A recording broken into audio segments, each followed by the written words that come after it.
Hello again from Somonai, Breathhart. Well, it's an interesting topic that I've been thinking about, very pertinent to the evolution of humanity, but in a more immediate sense it's very important to the beginning of the reclamation for the evolution of humanity.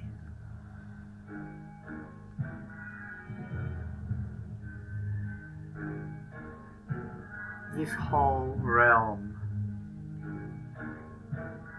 got hijacked. When I say realm, I'm talking about the electromagnetic realm and the etheric realm. Fourth density, third density, second density, and first density. These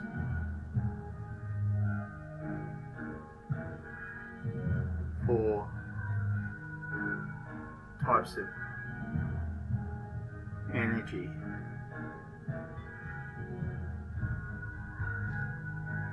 I don't know that there's been any hijacking of fifth, sixth or seventh densities. I think not.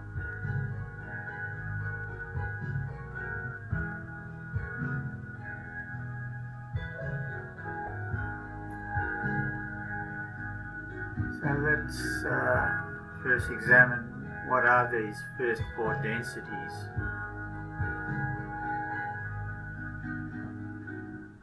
It sort of begins with the beginning of the universes, beginnings of the time-space continuum.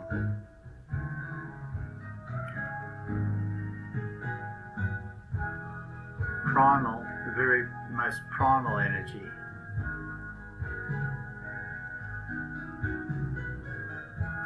is what fifth epochal revelation describes as emergent energy.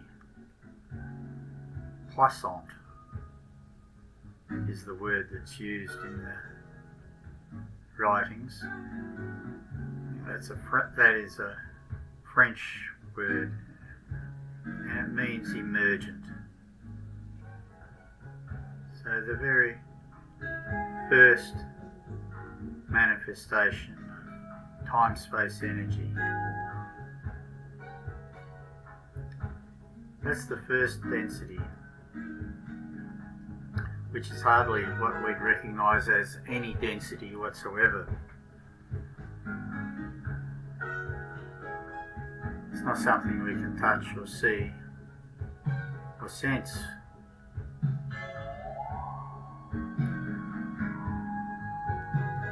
Emergent energy begins to coalesce or condense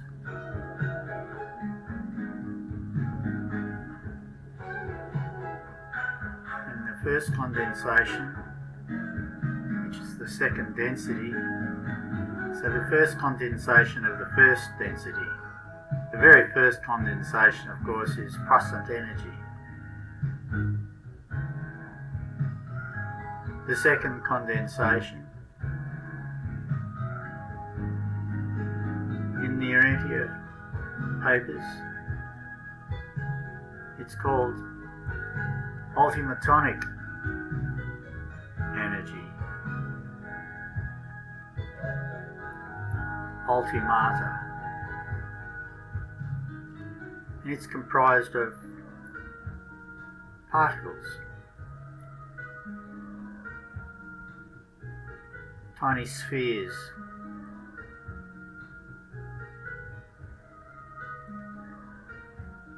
And these tiny spheres pack together into shapes which have been identified and named by Plato as the Platonic solids. first four platonic solids are of a series of a block. They are a block. The fifth platonic solid, called by Plato, is of a different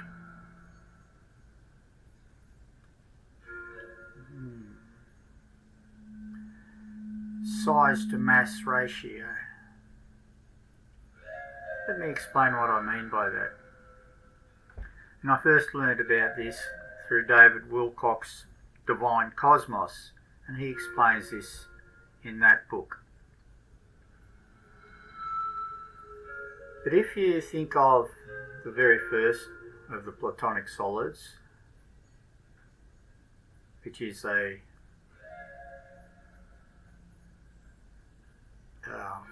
tetrahedron,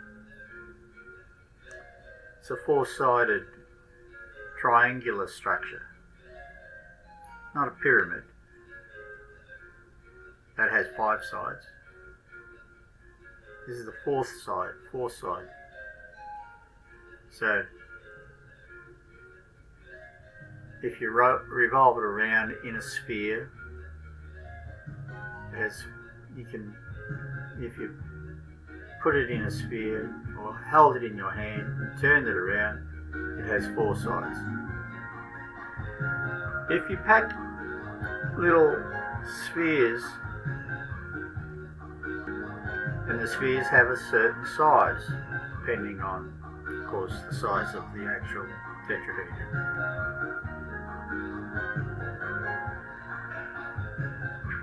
The spheres have a certain size. And this tetrahedron fits in a sphere itself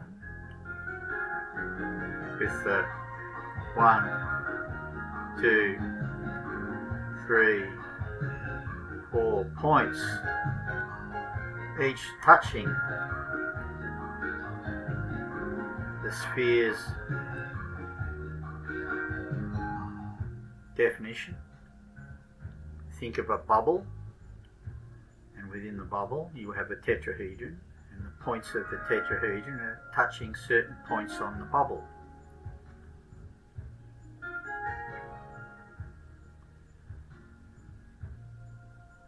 The next shape, I won't go into the shapes, you can look them up on the internet. And I suggest you actually look up David Wilcock's book Divine Cosmos and study this in that book, because he explains it wonderfully. This is where I learned it from. The next shape can also be done the same. It's a cube, and it fits inside the sphere as well, and the cube has 8.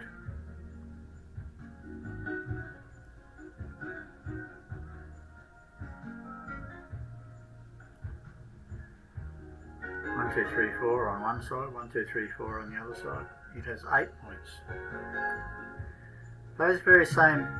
It's the very same sized sphere, outer sphere. And within that cube, perfectly fitting, are a certain number of the very same sized smaller spheres that have fitted into the tetrahedron.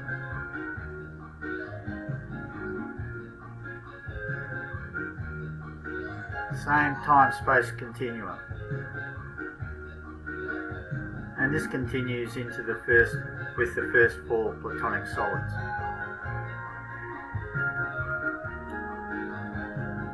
When you get to the 5th platonic solid, which is the 20-sided icosahedron, 20-sided or 20-pointed? You can look it up, I forget. I don't necessarily retain all of this perfectly in my mind. Obviously I'm not at the moment.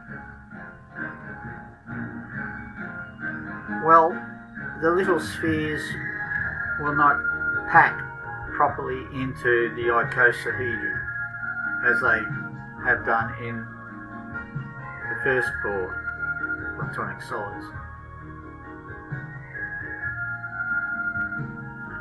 It's a different time-space continuum, or space-mass continuum.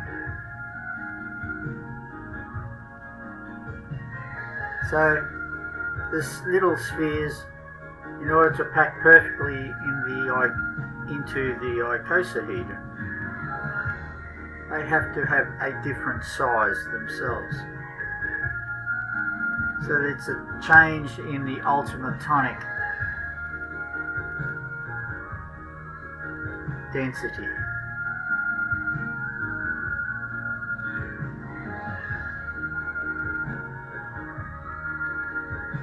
And this represents a new density, a different density of matter.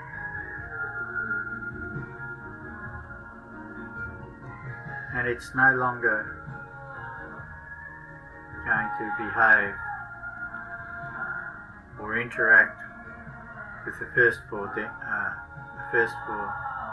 platonic solids the same way.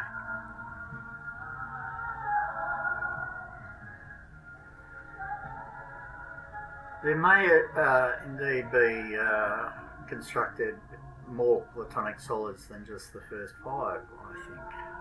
Although I haven't seen this done and I haven't tried to do it myself, but I suspect that it probably is the case.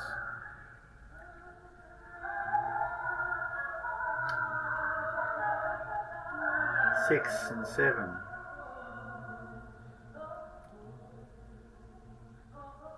Platonic solids. No longer platonic because Plato didn't describe them.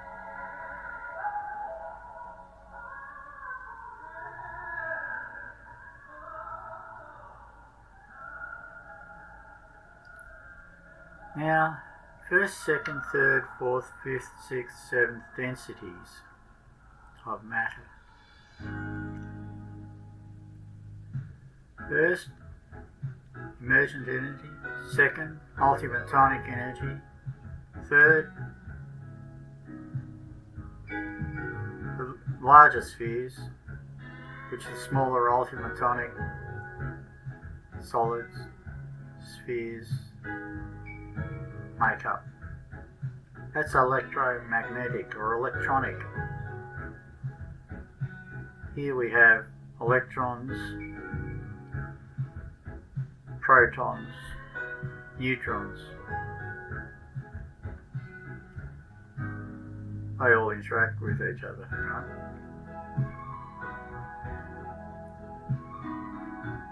So they are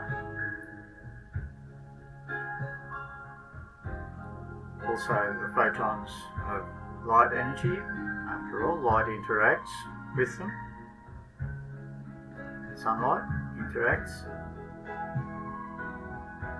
And in the electromagnetic spectrum there are many different wavelengths of light.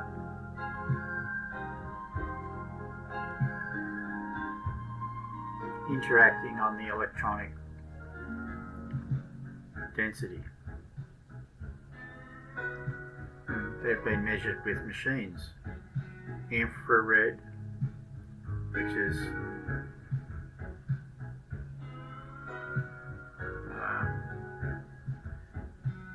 the bands of light which exist beyond the red side of the visible spectrum, and the other one they call ultraviolet, which is emanating or located beyond the violet side of the visible spectrum. 7 colours of the rainbow: red, orange, yellow, green, blue, violet.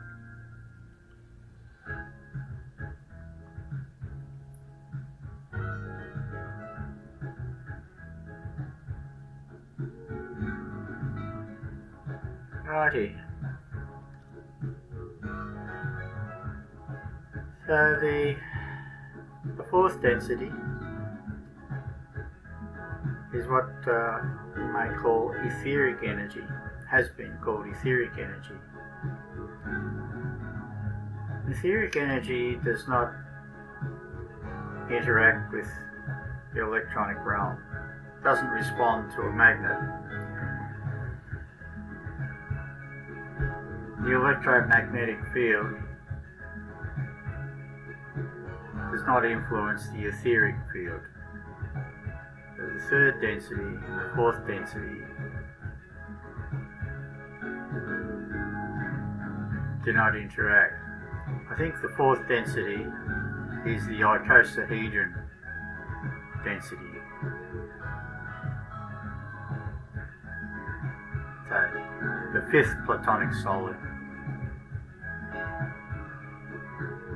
is the expression of the fourth density.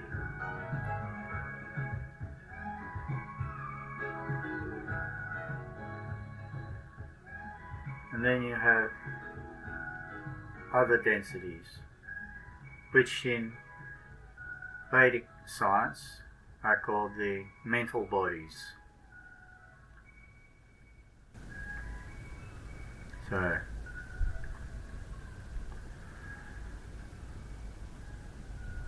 two mental bodies. There are two mental bodies beyond reach of the etheric level. Sorry? Etheric level. Oh.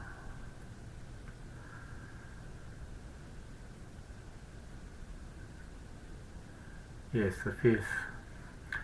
Beyond the fifth there is the sixth and there is the seventh.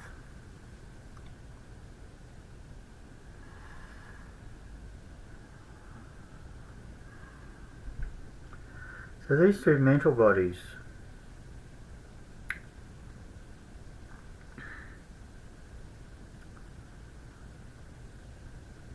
are beyond the human form. Now, people have written about the human form, not very many people, but it is not described as the human form in the Urantia papers.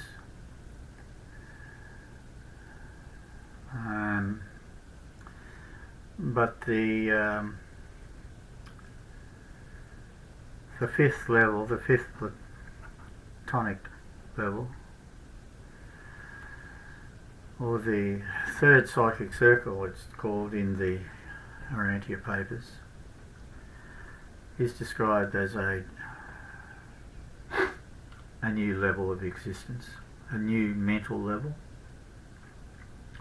And like I said, I think this corresponds to the etheric, what is generally called the etheric plane, or the fifth density. And then there's the sixth and the seventh psychic circles, which correspond to the sixth and the seventh bodies of man. These are described as the two higher mental bodies of man in Vedic science. This can be read about in the writings of Nikolai Levashov, who was a Russian scientist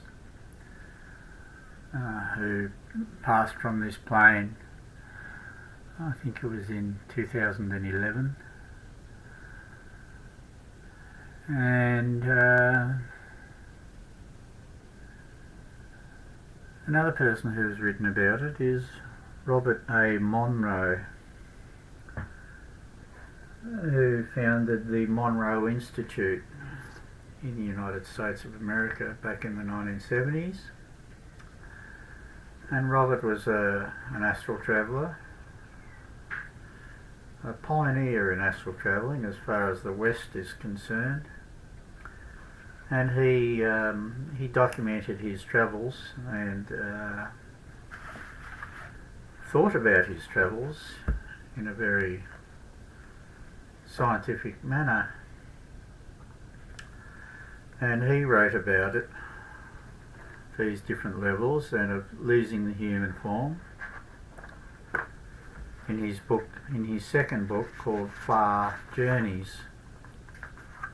And if you want to get a copy of the 3 books that Robert wrote, I suggest you get all 3 copies, not just the Far Journeys copy, because it's a continuous documentation that he made over 3 volumes. Well, he began writing about this on page 52 of Far Journeys. I'm just going to read you a little bit of what he wrote.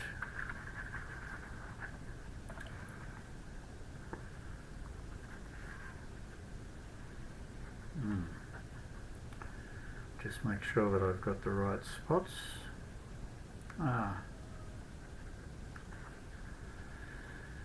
Alright, a social worker reports on her experience.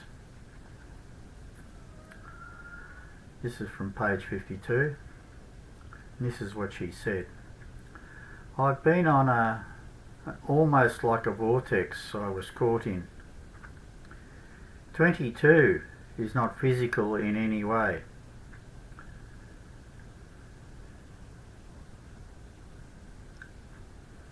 "21, these are the levels, by the way." She's talking about levels of consciousness, sort of. 21 can be either physical or non-physical, depending on where you choose to focus the energy. It's neither up nor down nor forward or backward. 21, all appear very comfortable, but very different. The sense I have, now 21 you realise of course is 3 times 7. So here we have the first 3 platonic solids she's talking about. The first 3 platonic solids, with each platonic solid having 7 levels within it. Now I don't know what those 7 levels are in terms of the descriptions that I just gave you earlier.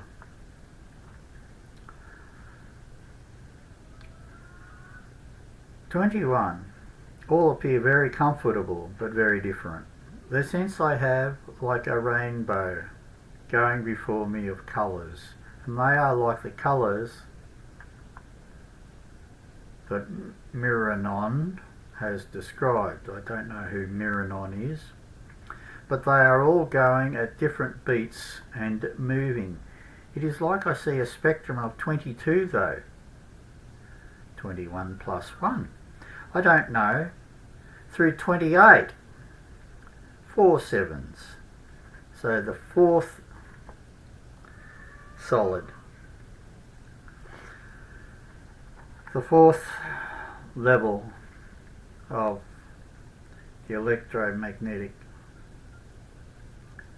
spectrum. Yes, maybe.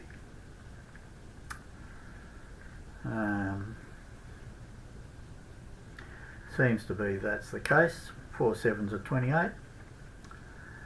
So from 20, 22, 23, 24, 25, 26, 27 and 28. Something like that, and they are all interwoven. I'll read that again. It is like I see a spectrum of 22 though. I don't know. Through 28. Something like that, and they are all interwoven. I think I could draw it for you. I like 21, so I have just kind of stayed here, And the sense that I have, it's like when you ask that, I got the illusion of looking at a sunset and having it sense that the horizon is the end, but that it's only an illusion, because as you go forward in the levels, new levels arise.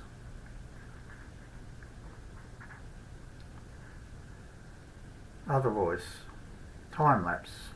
1 minute and 22 seconds. Somebody else comes in.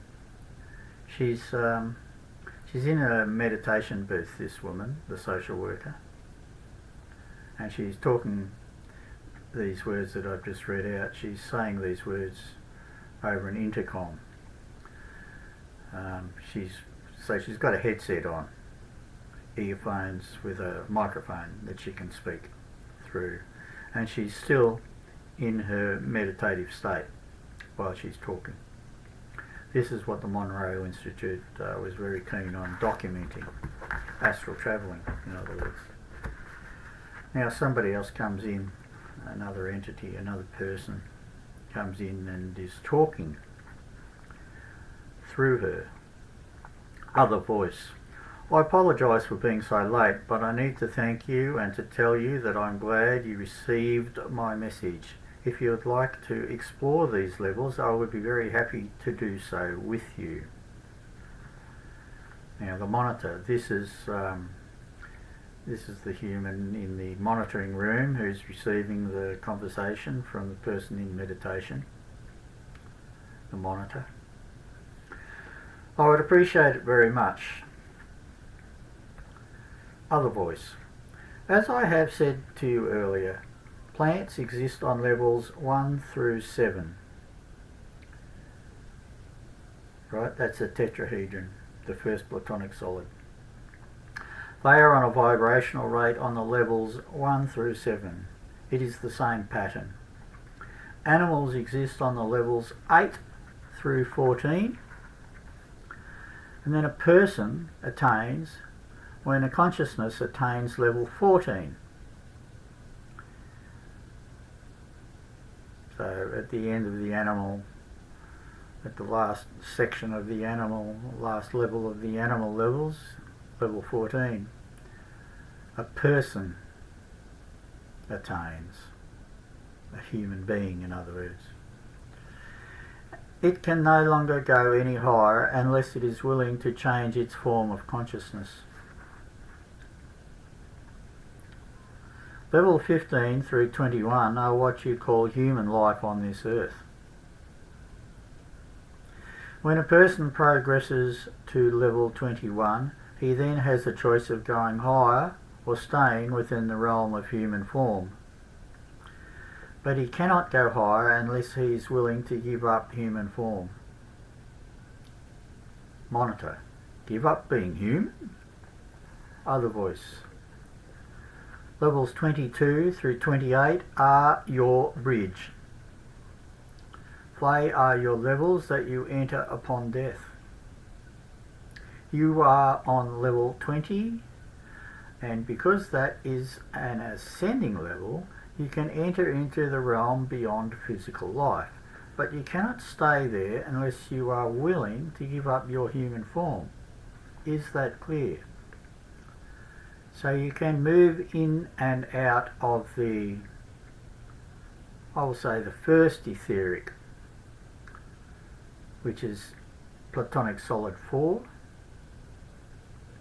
the first etheric level, which still interacts with the electromagnetic spectrum. So it's still interacting with animals and still interacting with plants and still interacting with ordinary human beings. In other words, human beings whose consciousness is still basically of the form of the animal.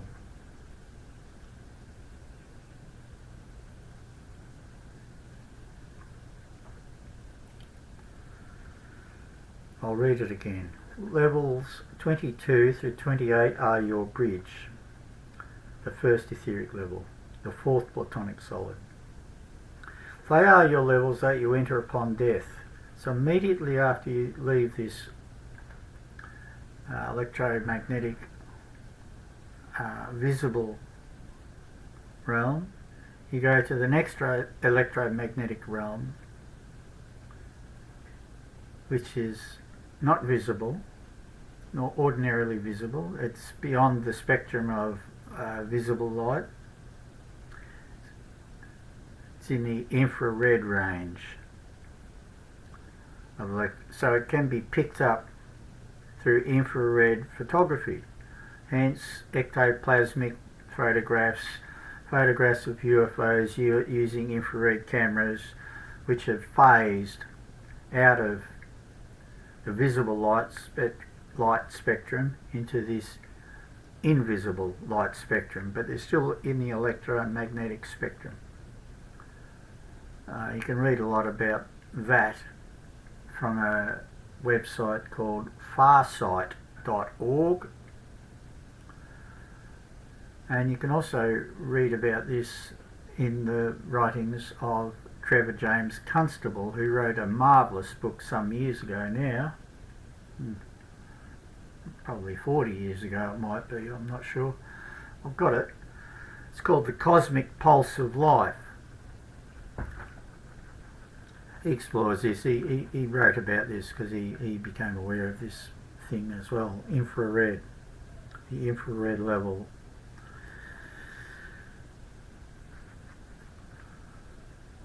You are on level 20, and because that is an ascending level, you can enter into the realm beyond physical life, but you cannot stay there unless you are willing to give up your human form. Is that clear? Now, this human form doesn't actually mean the flesh and body. It means the human form on a consciousness level. So it means to stop thinking in terms of mere survival as an animal, fight or flight. It's not something that you can arbitrarily do. It's an actual evolution in consciousness. It's a new existence, consciously, still within the flesh and the flesh body, the corporal body. And so this has been called enlightenment often, or it's been called becoming a saint. It's been called mukti, liberation. Liberation from the mere survival consciousness, which is the animal realm, the human animal. So when we're talking about, when they're saying the human form here, what they're really saying is the human animal form, or the human animal consciousness. Now consciousness does also dictate form, so it's the form on an energetic, in an energetic way. So when one's consciousness actually moves into the loss of the human form is also talked about or written about by Carlos Castaneda. One of the sources for that is in The Eagle's Gift. And from chapter 2, here we have Seeing Together. Chapter 2 of The Eagle's Gift, Seeing Together, is the name of the chapter. And here we go. For several weeks after my return to Los Angeles, I had a sense of mild discomfort, which I explained away as a dizziness or a sudden loss of breath due to physical exertion. It reached a climax one night when I woke up terrified, unable to breathe. The physician I went to see diagnosed my trouble as hyperventilation, most likely caused by tension. He prescribed a tranquilizer and suggested breathing into a paper bag if the attack should ever occur again. I decided to return to Mexico to seek Legorda's counsel.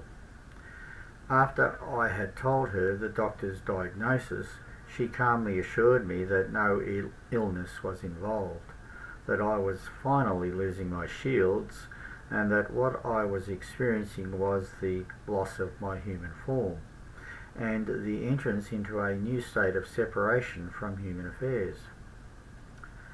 "Don't fight it," she said. "Our natural reaction is to struggle against it. In doing so, we dispel it. Let go of your fear and follow the loss of your human form step by step." She added that in her case the disintegration of her human form began in her womb with a severe pain and an inordinate pressure that shifted slowly in two directions, down her legs and up to her throat. She also said that the effects are felt immediately. I wanted to record it, every nuance of my entrance into that new state.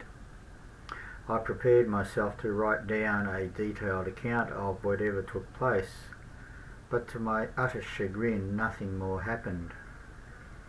After a few days of fruitless expectation, I gave up on Legorda's explanation and concluded that the doctor had correctly diagnosed my condition. It was perfectly understandable to me.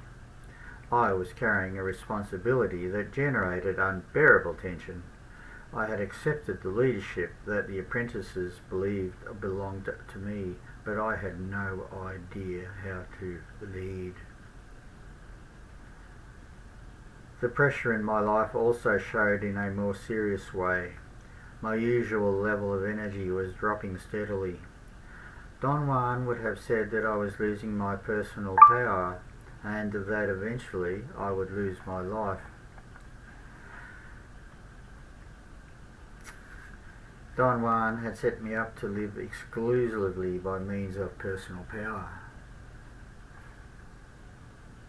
which I understood to be a state of being, a relationship of order between the subject and the universe, a relationship that cannot be disrupted without resulting in the subject's death. Since there was no foreseeable way to change my situation, I had concluded that my life was coming to an end. My feeling of being doomed seemed to infuriate all the apprentices. I decided to get away from them for a couple of days to dispel my gloom and their tension. When I came back, I found them standing outside the front door of the little sister's house as if they had been waiting for me. Nesta ran to my car, and before I even turned the motor off, he blurted out that Pablito had run away. He had gone to die, Nesta said, in the city of Tula, the place of his ancestors. I was appalled. I felt guilty.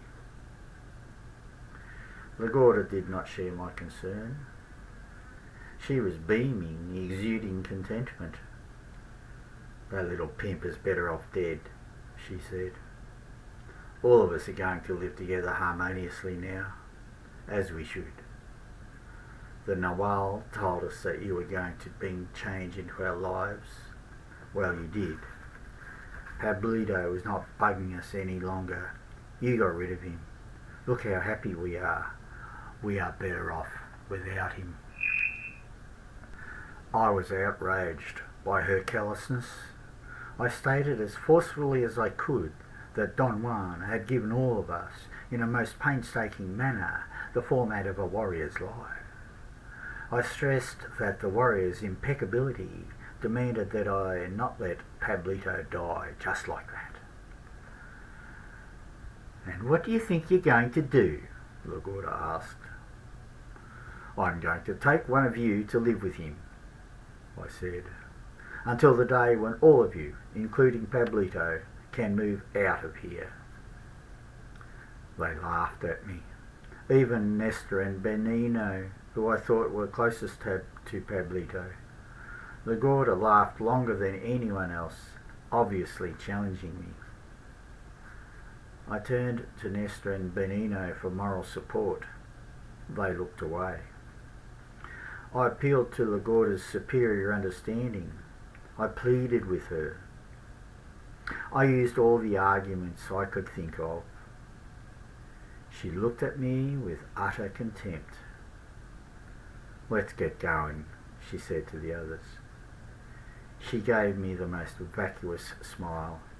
She shrugged her shoulders and made a vague puckering gesture with her lips. "You're welcome to come with us," she said to me, "providing that you don't ask questions or talk about that little pimp."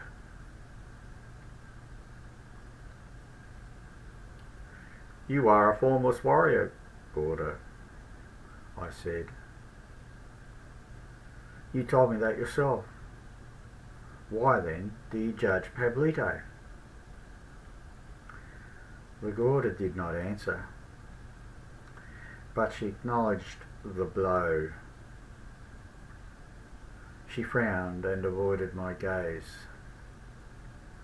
Did she really acknowledge the blow? Yes, I don't think so. "Lagorda is with us," Josephina yelled in a high-pitched voice. The three little sisters gathered around Lagorda and pulled her inside the house. I followed them. Nestor and Benino also went inside. "What are you going to do? Take one of us by force?" Lagorda asked me. I told all of them that I considered it my duty to help Pablito, and that I would do the same for any one of them. "You really think you can pull this off?" Lagorda asked me, her eyes flaring with anger. Really? They were flaring with anger? You got to understand, this is Castaneda writing about himself, and really he's outlining his state of mind at the time. So he thought of her as flaring with anger. Now, was she actually flaring with anger, or was she just infuriated? Big difference. I wanted to roar with rage. As I had once done in their presence. But the circumstances were different. I could not do it. "I'm going to take Josephina with me," I said. "I am the Narwhal."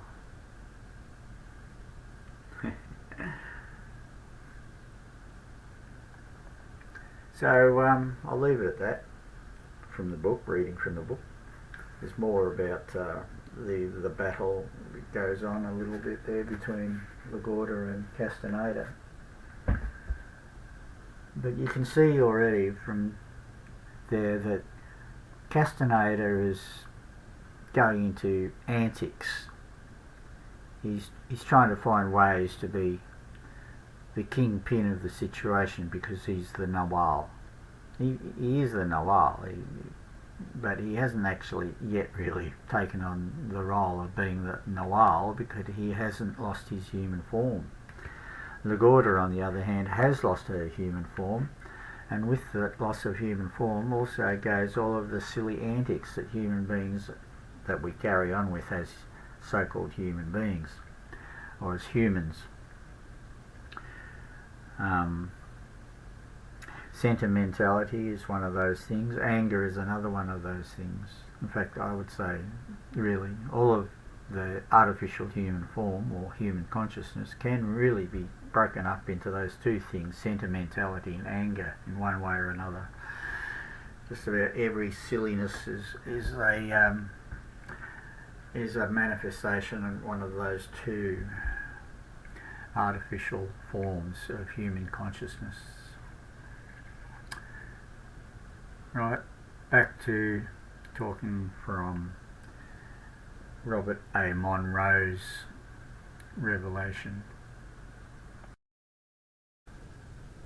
Now, consciousness does also dictate form, so it's the form on an energetic in an energetic way. So when one's consciousness actually moves into the fourth Platonic level, into the first etheric level, as I'll call it, you could also call it the superphysical level, which is perhaps a better way to describe it, or supra, perhaps supra rather than super, supra, like infrared, supra-human energy level. And this actually brings about changes in the actual chemistry function of the flesh body.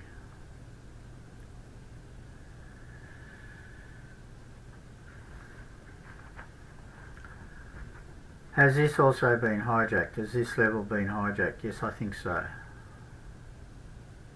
This level of the human organism has also been hijacked. And I'll talk about that more after I finish reading a bit.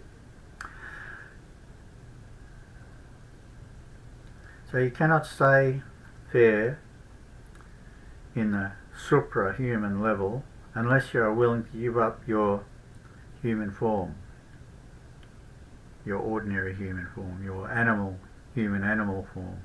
Is that clear? Monitor. That much is clear, yes. Other voice. And then once a person, or a consciousness, we are talking about consciousness, reaches level 28, the bridge is crossed. And from that point on, for a consciousness to evolve higher, it would not again assume human form of any kind, not even as a learning experience.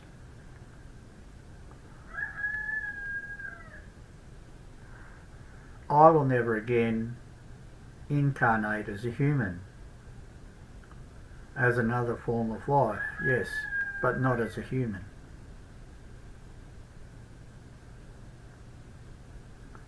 Right?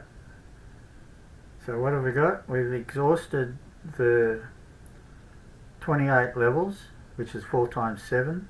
So the fourth Platonic solid has been the fourth level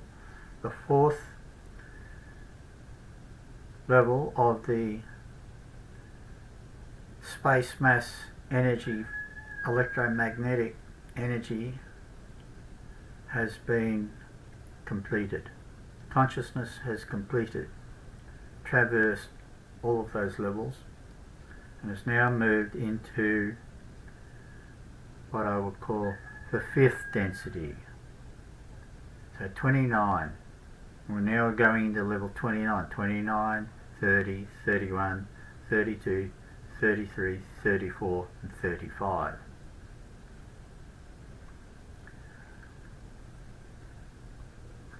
I will never again incarnate as a human. As another form of life, yes, but not as a human. The words are very hard because your plane of existence is not the same. So there's the consciousness difference, right? Plane of existence based on consciousness, because consciousness creates the material plane. God's consciousness or cosmic consciousness, creates the material planes, and all of the creatures of the universe are expressions of cosmic consciousness, the consciousness of the infinite spirit. So everything is actually spiritual, but there are different planes.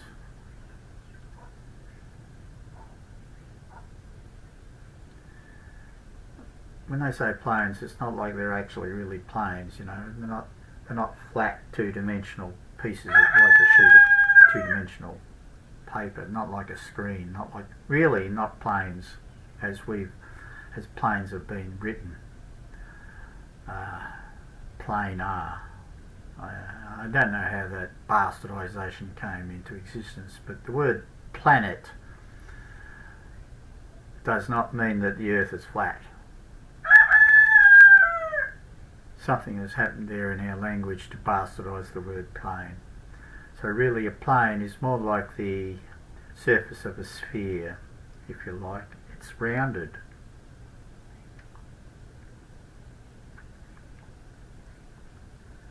Play. Ni. Play-ni. Perhaps I can explain it by asking you to imagine 7 of the circles, which would give you the 49 levels.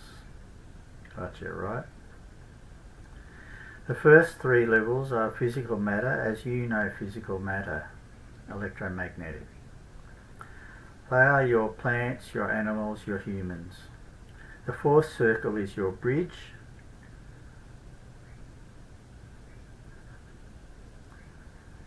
Your realm, your centre for that overall plane, your centre for that overall electromagnetic realm, your realm. It is the time in which a consciousness can choose whether to go back into the lower levels or to transcend into the higher levels. So consciousness, according to this information, can move through reincarnation. A human being who never progresses beyond the 21st level can reincarnate as an animal.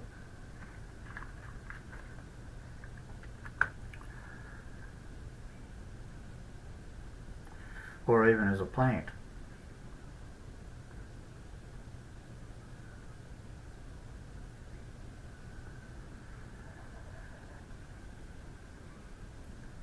It is the time in which a consciousness can choose whether to go back into the lower levels or to transcend into the higher levels. And many consciousnesses do choose to go back into the lower levels in physical form.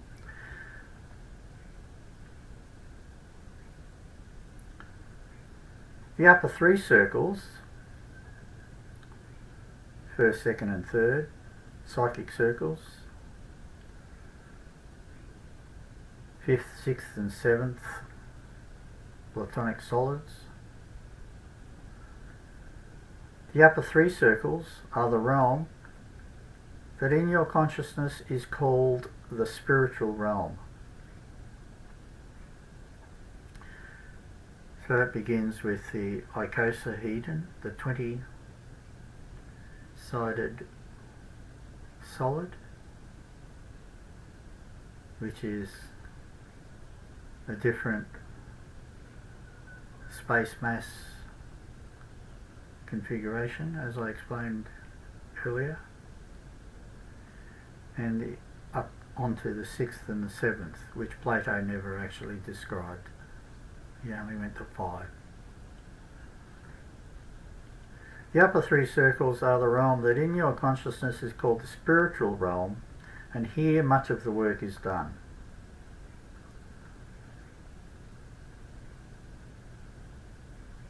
So the 5th and the 6th and the 7th, or the 1st, 2nd and 3rd, or the 3rd, 2nd and 1st, let's say, the 3rd psychic circle is the 5th density. The 2nd psychic circle is the 6th, and the 1st psychic circle is the 7th. So here we have the juxtaposition between the concept of descending and the concept of ascending. The upper 3 circles, ascending, are the realm that in your consciousness is called the spiritual realm, and here much of the work is done. I could not help someone who was not on the 18th level very much, because my plane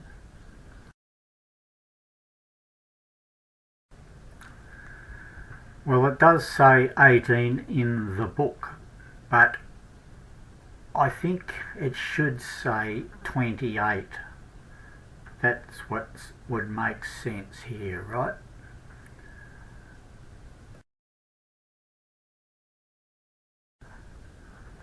So the 18th level, that's still in the human form, the human animal form. Because my plane, my vibrational rate, my physical density would be different. This is why it is hard for me to help you with specific problems. I can give you ideas, but I cannot give you the direct guidance I could if you were on level 18. Our planes do touch, since yours is an ascending spiral. An ascending, what is your word for that? It is an ellipse. It is an ascending ellipse. Therefore I can cross and communicate with you, but not as directly. Once I reach level 49, which I will, I then leave all of this realm of existence. The earth, in other words, the entire earth. So the earth has 49 realms. A human being has 49 realms. 7 psychic circles.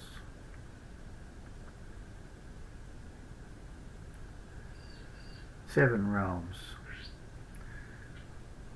49 miniature realms, let's say.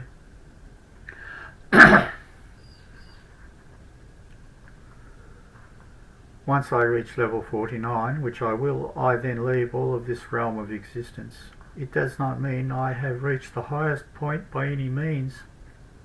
It simply means I have left this group of 7, this overlap group of 7, this overall group of 7.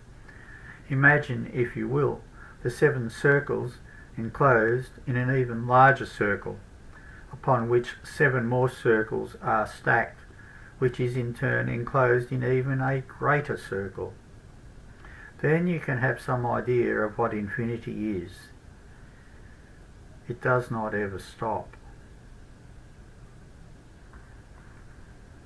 Monitor.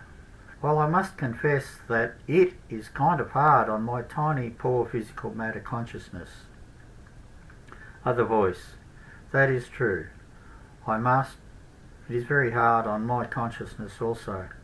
I feel at times, because I am very near to completing this circle, that I have accomplished a major evolvement for my consciousness. But then when I try to explain it, I realise just how far I have yet to go, and how little I have actually gone through. Because my level of consciousness is one of love. I leave you with love. Good day.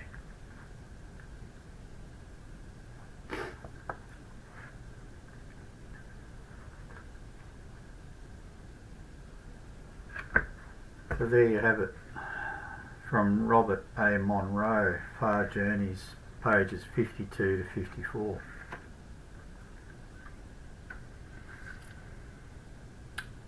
So I've been talking about the hijack of the first 4 densities of electromagnetic matter, or the first 4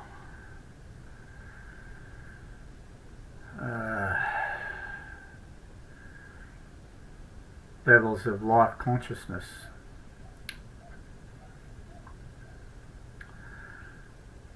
Which comprises the electromagnetic realm. So the entire electromagnetic realm has been hijacked. Hijacked by whom? Or hijacked by what? By whom? Well, whom is an elemental or a celestial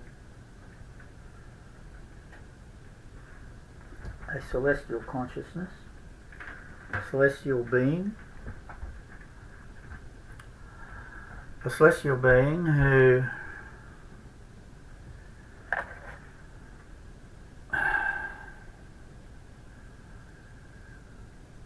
sort of jealous of what the Creator had created.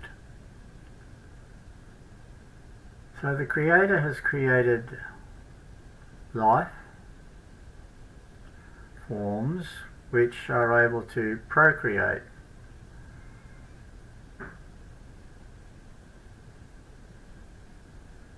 A perpetual life system the Creator has created.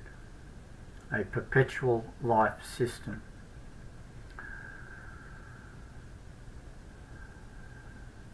And others have sought to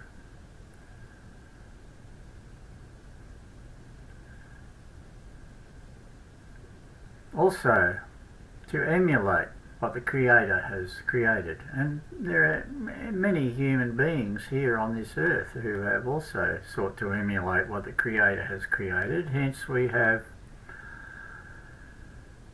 cloning. Now, what do we clone here on this earth?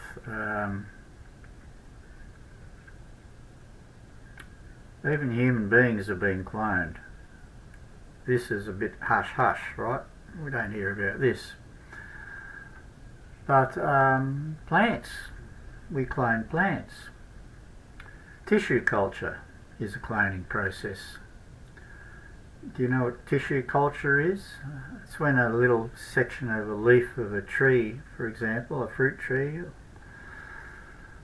is put in a nutrient medium, an agar petri dish. It's put in an artificial environment, a growth chamber. It's fed growth hormones, and that little bit of leaf, which normally would not grow leaves, roots, I should say, begins to grow roots. And once it's got a root system, it can be transferred to a normal growth medium, and it will grow into a new tree through the normal process. Now, the thing that happens is that the vitality of the cloned organism is not as great as the vitality of the original organism, which is grown from seed. So it's inferior. And this is why trees which have been grown from clones, fruit trees,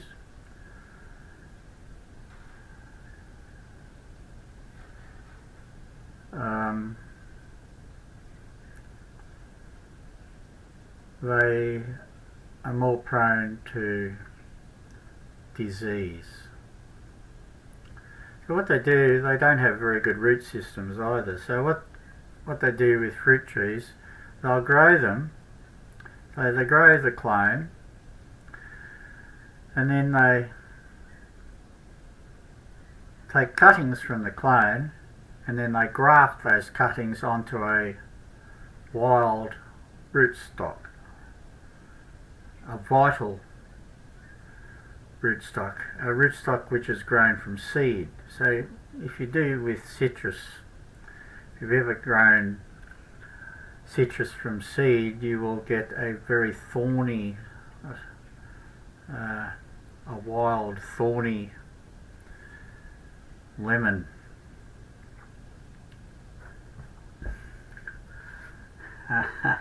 Onto that wild thorny lemon is grafted the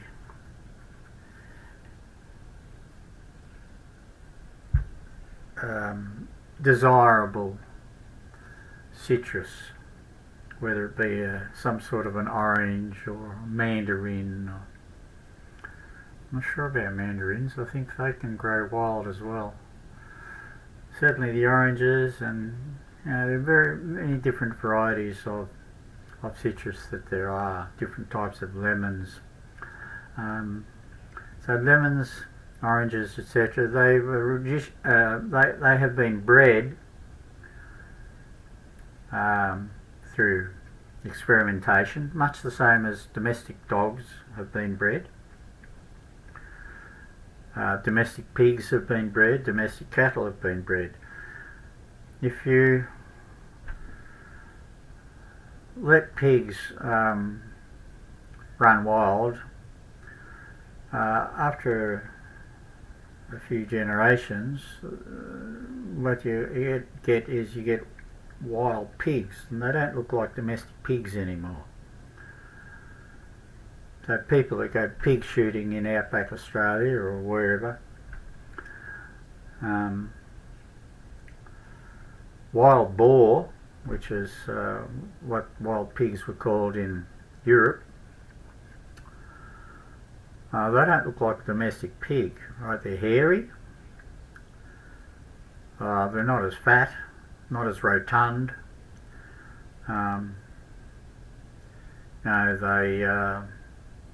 They have a different body shape. They have a natural body shape. They're survival animals, whereas the domestic animal is not a survival animal. And it doesn't have the vitality. Not the vitality, not the fecundity either of a wild animal. So a wild dog, which may have devolved or come from a domestic dog, set of domestic dogs. You might have a few domestic dogs get out and go wild, and then they start breeding, and before long the new animal is it's become a wild dog, and it's not doesn't look like its parents. Somewhat like its parents, but it's a different animal. It's a different beast. And it can't be tamed. It's more intelligent. It's gone through the natural process of evolution, survival of the fittest evolution. It's returned to the wild. It's become feral.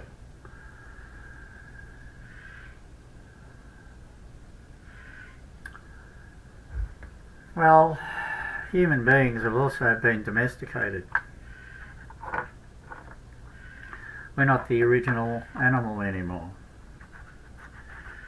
We're not naturally bred for survival. We're not survival of the fittest organisms anymore. And we've even been cloned.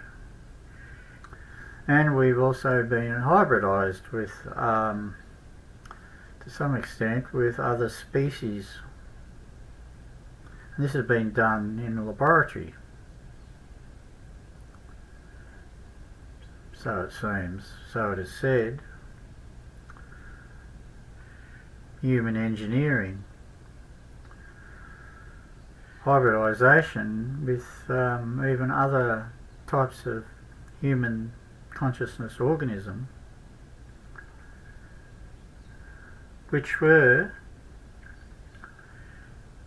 created not by the Creator but by other celestial beings, or maybe one other celestial being in particular, who has been competing with our Creator and has manufactured, you could say, organisms, plants, animals, and even humans, which do not have the fecundity, do not have the survival status, do not have the vitality, and do not have the intelligence, do not have the abilities of a real animal, a real plant, or a real human. And here we find organisms which are commonly called the Greys and the Reptilians.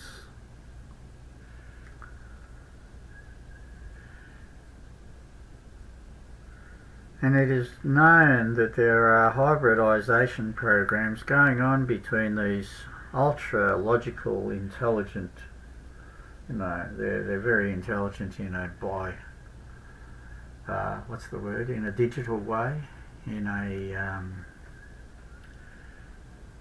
what's the word, by off-on way, the dual system, in a dualistic way.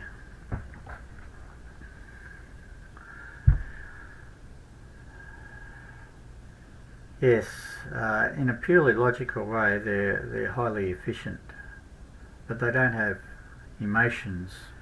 They do not have ultrasensory abilities. They do not have a spiritual dimension. So they cannot operate on the higher levels, as I described earlier through Robert Monroe, 5th, 6th and 7th. The levels from 29 to 49 that a human being can operate on, that a human being does operate on somewhat, but not very much. Most human beings at this point in time are limited to the consciousness of the 21 levels. The first 3 platonic solids. They don't even get to the supra level of electromagnetic radiation, let alone to the truly spiritual levels of the 29 level upwards to 49. Now these reptilian types, it is known that they can operate on infrared levels of existence. So yes, they do inhabit the density, the 4th platonic solid density, or the supra human level of existence.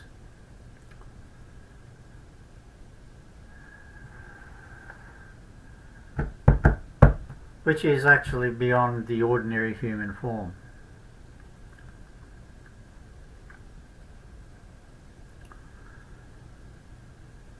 Which makes them very powerful very capable of influencing the merely human animal level of consciousness. Totally. And they do. And humanity, the bastardized humanity, the humanity which has been domesticated, hybridized,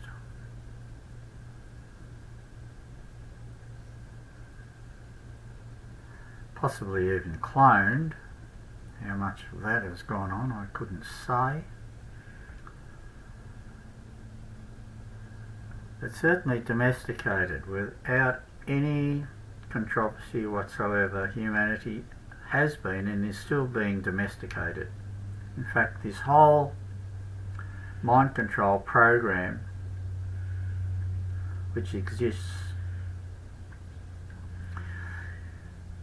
here on this electromagnetic human animal level of existence, the mind control program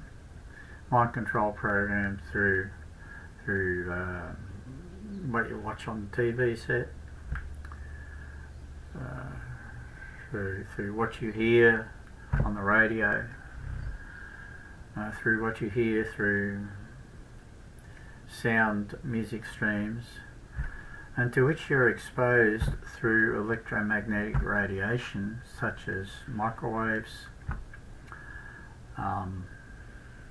radio waves, microwaves type of radio wave, and also through the ultraviolet spectrum as well, which I haven't talked about, which is the sub-human level and the sub-animal level and the sub-plant level of electromagnetic radiation.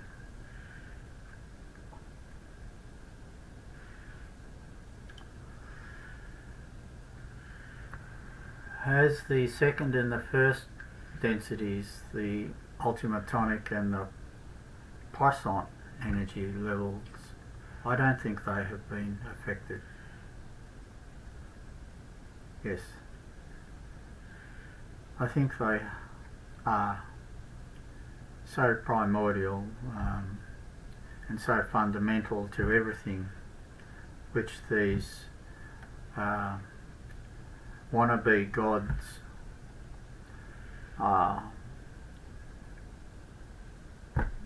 they haven't tampered with that, and perhaps they are not even capable of tampering with that.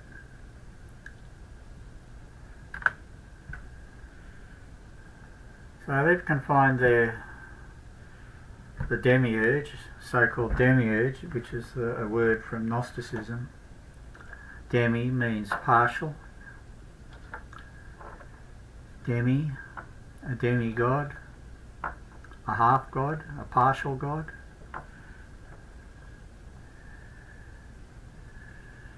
The demiurge, I don't know what why urge, but you know, I don't really know the origin of that phrase, demiurge, except for the obviously demi's in there.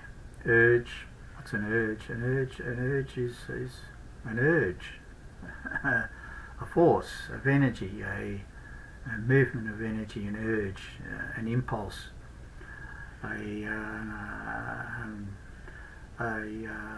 potential, like the potential difference between a positive and a negative electrode on a battery. The potential difference is the potential to move electrons from one electrode to the other electrode for the flow of electricity to occur.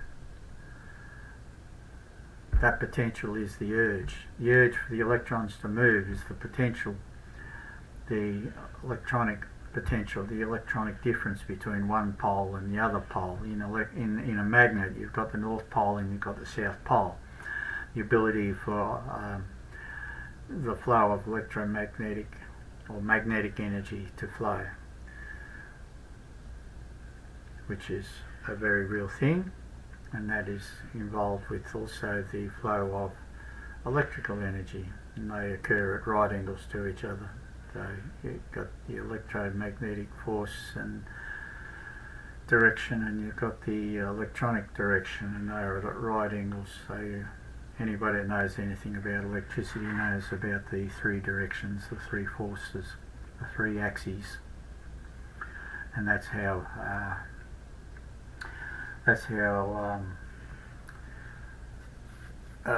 electric motors are made to move. That's why you get movement from an electromagnetic motor. Moment. Yeah, that's another word in movement and dynamics or engineering words, electrical engineering and so forth. Civil engineering as well. Moments. Movements.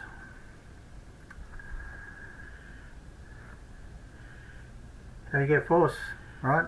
That's why an electric motor spins. It actually physically moves. That's one of the forces. The other force is the magnetic force, and the other force is the electronic force.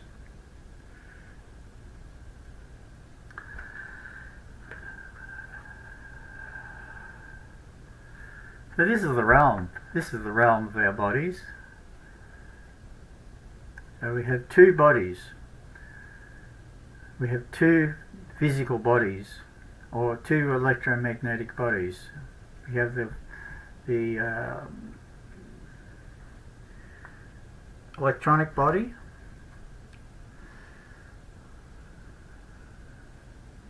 flesh and blood, or chemical body, or I should say the chemical body of flesh and blood,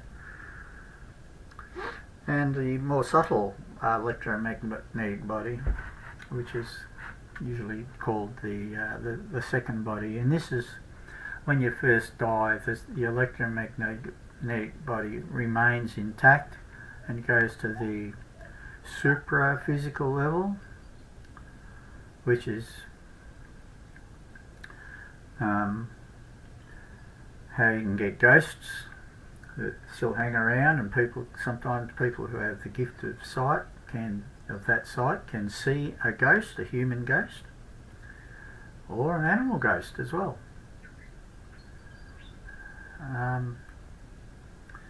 Can see that realm of existence, and some adept people who have mastered the fourth platonic level, the suprahuman level, they can move in and out of the visible spectrums of the visible spectrum of the rainbow, in and out of the infrared,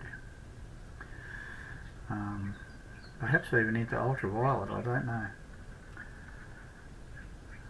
You've got poltergeists or ghosts, right? People hanging around after they've died, and they're still hanging around, and they're still interacting, and they sometimes can be heard, they can be felt, right? Felt with your electromagnetic senses, and sometimes seen and communicated with.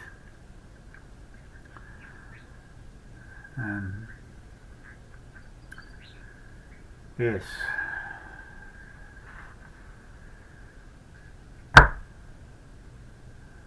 So, how do we reclaim ourselves from this hijacking?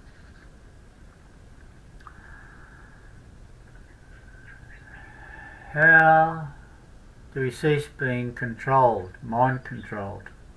How do we escape the mind control system? And how do we reclaim our physical status as well? In other words, how do we reclaim our vitality and our original DNA? How do we return to being human beings which have grown from seed, our original seed varieties? If you're thinking about plants, you can understand what I'm saying here. Now, we all grow from a seed. from an egg. So when we first come from an egg as a human, we have a certain amount of vitality, a certain amount of original DNA. Now, how original that DNA is, well, it depends on the original DNA of the parents, of course. Well, if you breed poodles, you get poodles, right? If you breed Labradors, you get Labradors. If you cross a Labrador with a poodle, you get a Labrapoodle. Or what do they call it? They've got names for these hybrids, right? These crossbreeds. Labradoodle. Well, you get the picture. So it's no different with humans. So even though we've come from a seed, and animals from seeds, same with all the animals, which are domesticated animals. You know, if you breed domestic animals with domestic animals, you still get domestic animals. Yeah? Thoroughbreds, thoroughbred racehorses, studs. If you're talking about cattle, stud cattle.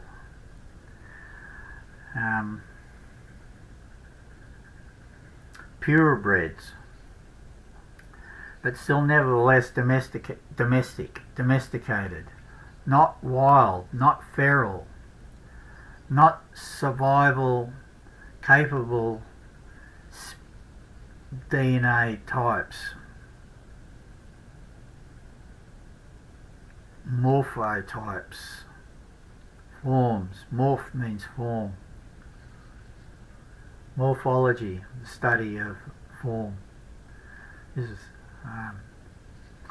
words which aren't used in everyday English, of course, but they're used in science, they're used in biology and engineering and stuff like that, in professional circles. They're Latin words, Latin and Greek. So, what do we need to do to fully regain our feral and survival, our original human form? And it's still there, right? It's still there. It's not lost. It's the same as I was talking about wild dogs and pigs. You know, the domesticated animals, they go back to the wild nature. It's actually, the DNA is still there. It's just been superseded. So through breeding, through animal husbandry of wild forms, you get mutations. You know, you breed the mutants with the mutants, and you end up getting a line of mutants, which is what a domestic animal is. It's a mutant. So we're all mutants. Us domesticated humans are mutants. We're all mutants, just like domesticated dogs, domesticated cats, domesticated pigs, domesticated fruit trees, domesticated grasses, wheat, right? Wheat is a grass, domesticated wheat, domestic wheat. So it doesn't have the same vitality, it doesn't have the same energy, and doesn't have the same nutritional value as a wild wheat, a wild grass seed.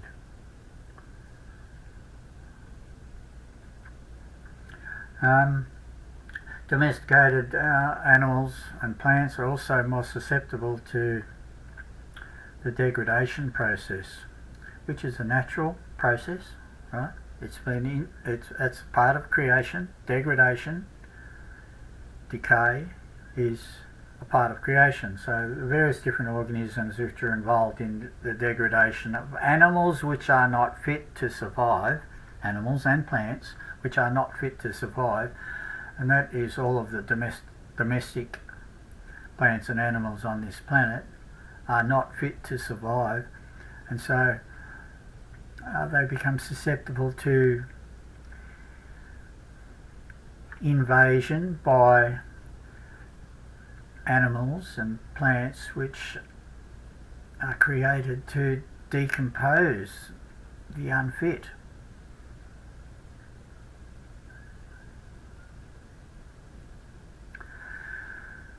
You got a lot of different types of worms which will bring about death. Lots of different types of bacteria, different types of fungi. Decomposition organisms. Organisms which operate on the principle of decomposition. The D organisms. We have growth and we have decay. We have the cycles of nature. We have life and we have death.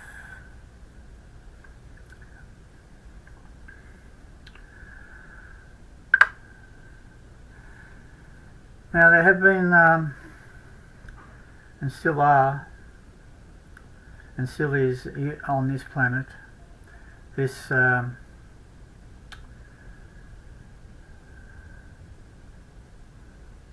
idea of living forever in a physical way. Well, this is contrary to the actual conditions of the planet. But in times past, conditions on this planet were vastly different to what they are now.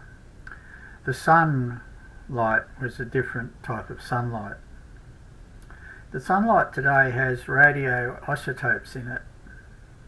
It's radioactive. These radioisotopes bring about death. This is a completely natural thing. Life and death. Growth and decay.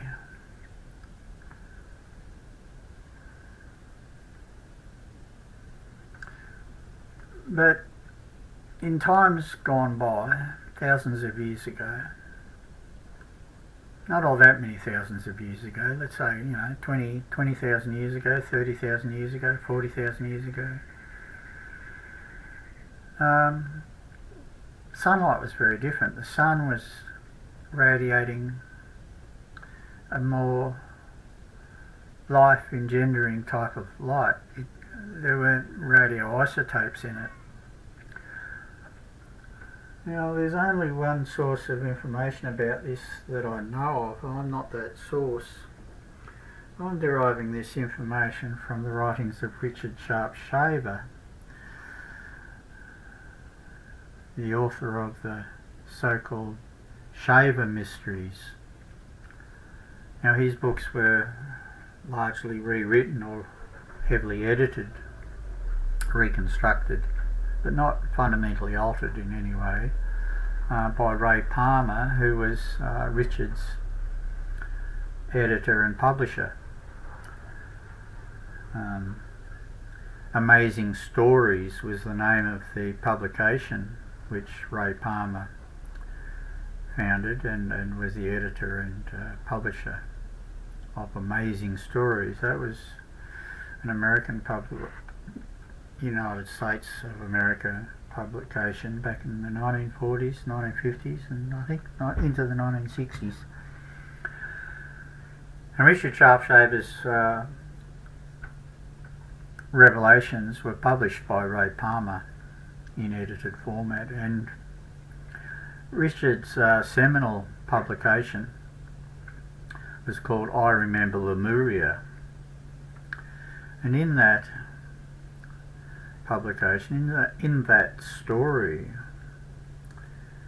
he wrote about this changing of the sun's radiation and the beginning of decay, and the people that had come here to live, interstellar races of humans from other worlds, they'd come here to live because this planet was in its infancy, and our sun was in its infancy, and life was abundant. So they came here for the abundance of life, and they grew, and they didn't die. There was no death, no natural death. Plants, animals, human animals, all grew and grew and grew. This is how the huge trees, which are still today seen in petrified stumps around the planet, and which Richard Shaver wrote about from records, which Richard spent 8 years underground in supra-physical form, so on fourth density, fourth human density, or fourth Earth density, that is, the fourth platonic solid level, the supra-human form, levels 22 through to 28. He lived in that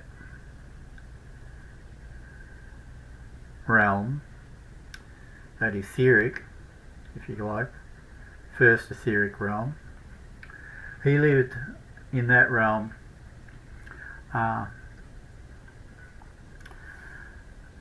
under the surface of this earth with ancient people who also live in that realm. So they don't have what you would call the human form anymore. They're beyond the human form. They don't return they don't live in the human form. And if they ever did live in the human form, then it was a very long time ago.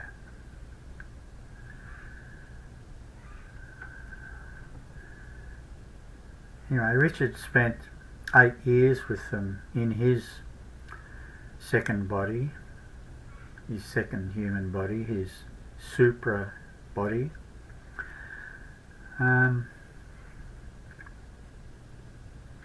While his flesh and blood body was in a coma in a hospital, in a psychiatric hospital actually. For 8 years his physical flesh and blood body was in coma.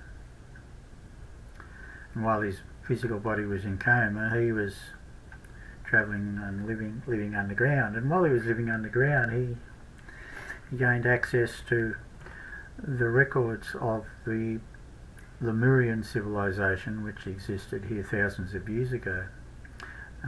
All of the records which are still underground in the superphysical form, and even some stuff is also even in the electronic form, chemical form. But most of it is in the supra-physical form,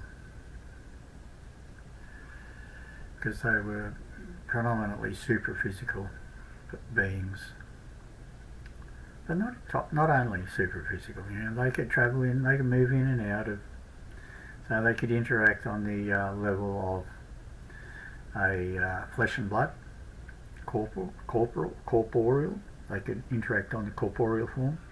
They could walk amongst the forests of the realm, which we still see the stumps of to this very day. They could, and they did, but they weren't confined. You know, you can read about this also in the Tales of Ireland with the Tur de Danan, Tuath.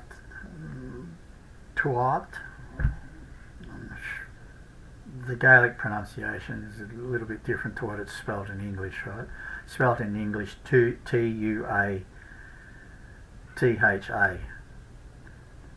what we would say Tuatha, but they say it differently in Gaelic. Anyway, the so-called supermortals of Ireland, the gods of Ireland, as they've also been called. Dwar Dudanan, the people of Day, the people of Day, Dana. You can read those stories in Irish mythology. There's a lot about them and how they're able to pop in and out of the realm of ordinary human beings, or the Gales.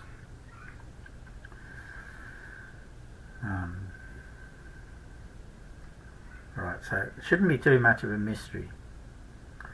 And we've got leprechauns and goblins and all sorts of creatures that can pop in and out of our physical reality, our ordinary physical reality, right? Fairies, all that stuff, elves, etc., etc., etc. The folklore is totally full of this, these stories.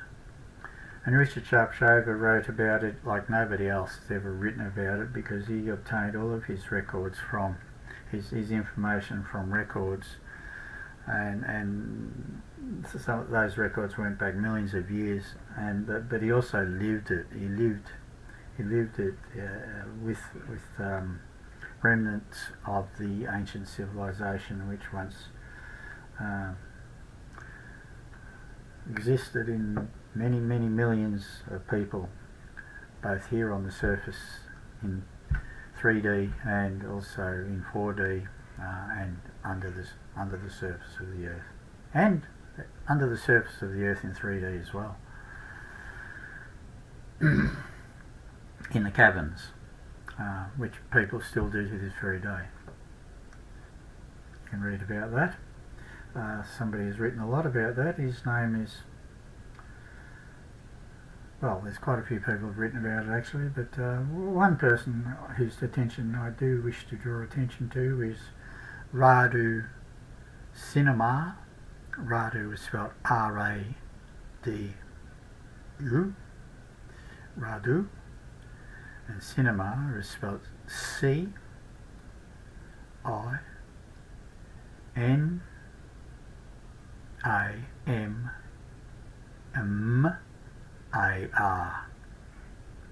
Cinema. Radu Cinema wrote a series of books, and very much about this interdimensional reality. Interdimensional, certainly between the supraphysical and the physical, between the infrared levels of existence and visible light spectrum levels of existence. His books are quite available. You can buy them in paperback, and you can buy them on Amazon as Kindle, which is what I did. I got them all as Kindle books, electronic books. Yes, I suggest have a look at those. Very interesting stories in there. Now, back to the hijack. So we have domesticated humanity ourselves, largely domesticated. Not all domesticated people on this planet are domesticated, you know. The wild varieties of humanity have been largely exterminated. Not entirely, but largely, right? There's not very many pure bloods of the native peoples of this planet left. Not many. Not many DNA forms or morphogenetic forms of man on this planet at this time that are raw or wild varieties going back thousands of years of survival intelligence and survival, physical survival form. So there's been quite a degradation. Artificial breeding through free-scale marriage, unhindered breeding degenerates breeding with degenerates, creating more degenerates. The degradation has continued, and there has been a program to make sure that this happened, because the domestic animal is what?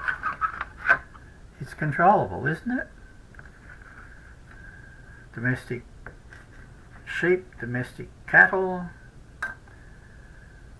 they're not going to jump the fence. If you put a fence there, they're going to stay inside the fence, because they lack the intelligence, they lack that primal, raw need to be free. It's like freedom has been bred out of them, very purposefully. Domestic dog, it's there to be trained, right? It's been trained, it gets trained to do certain things. Roll over, play dead.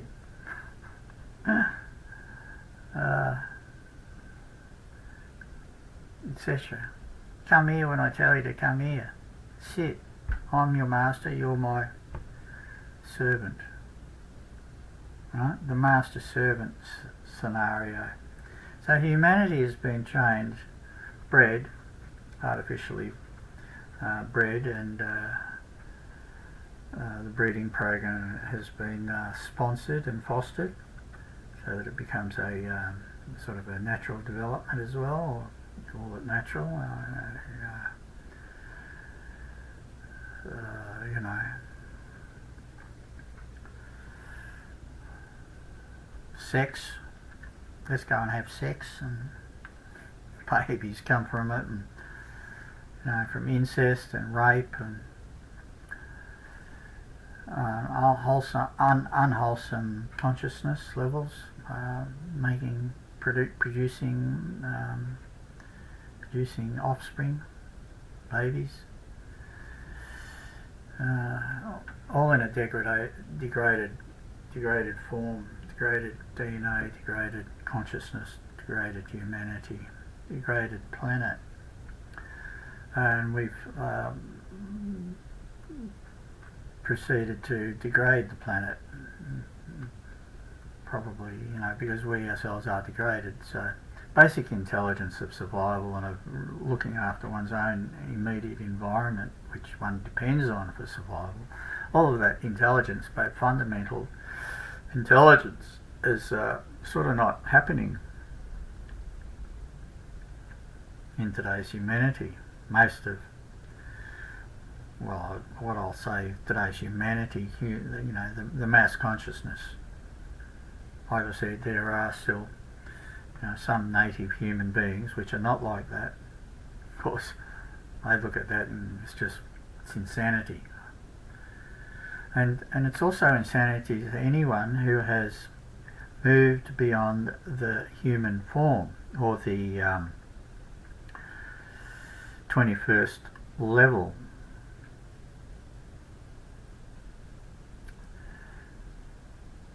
Into the supra-physical level, because, as Robert Monroe said, this is the transition between human animal consciousness, or animal consciousness, and spiritual consciousness. Now, for anyone who has actually moved beyond the 28th level into true spiritual consciousness, this world is a complete, what you would call a fruit cake. It's complete madness, and it's very, very difficult to continue to even want to be here. In fact, the only reason that somebody who has obtained spiritual, which is above 28, above the 4th and into the 5th, right, into the 5th density, in other words, fifth primary density, anybody who has obtained the fifth primary density of consciousness and of materiality can only remain here out of devotion to the work of uplifting or salvaging the planet, which includes all of the human beings and all of the animals and all of the plants. It's the only motive that one can have for remaining here at all, and not just closing your eyes and just leaving. The only motive is to assist others to also transcend the human form and even the supra-human form. In other words, to complete transition.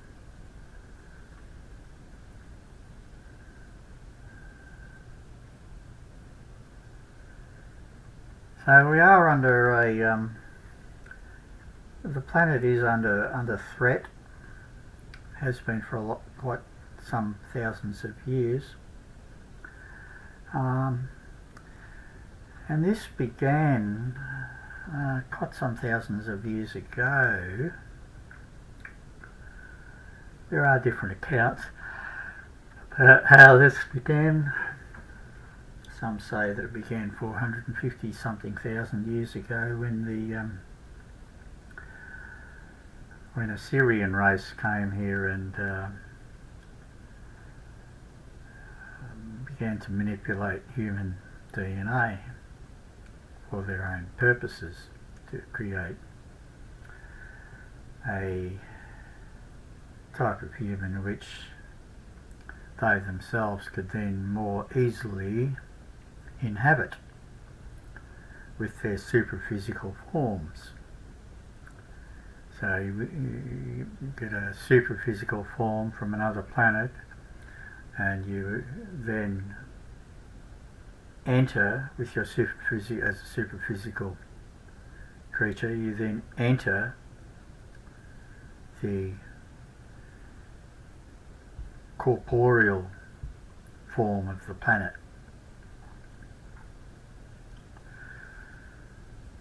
So, according to what Radu Cinema was shown, for example, and also according to what other people have said,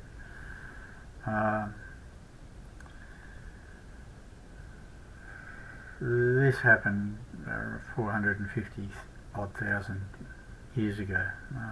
Zechariah Sitchin wrote about this also from records, clay records, cuneiform records found in Sumeria, Arcadia, and other people have talked about it as well, as they've been told about it by beings from other worlds. I'll mention Eleanor Donan here at this point in time because she's done a lot of relating of this sort of story. Anunnaki, Enki, Enlil, Anu, all that crew, the Anunnaki crew, Nibiru, etc. Yes, Eleanor Donan has written about it and talks about that quite a lot, and she can be seen on YouTube, and if you want to check her out, like I said, what have we got here? We've got an interference in humanity. Now, the original human being was created by the Creator, did not need to be modified in order to be a better organism. No. So any alterations which have been performed have not been performed by the Creator or with the Creator's blessing. They have not been improvements, they've only been mutations. Not mutations to enhance survival on this planet, but mutations for other purposes.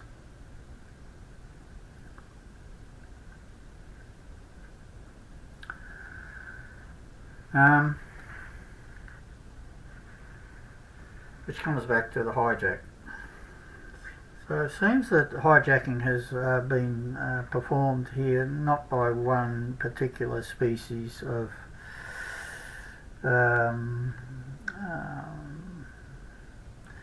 creature, but by more than one different species of creature. Just how many different species of creature I cannot say, but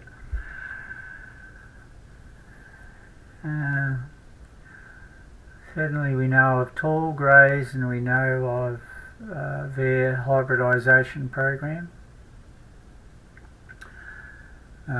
One book that you can read about is by Bret Oldham, called Children of the Greys.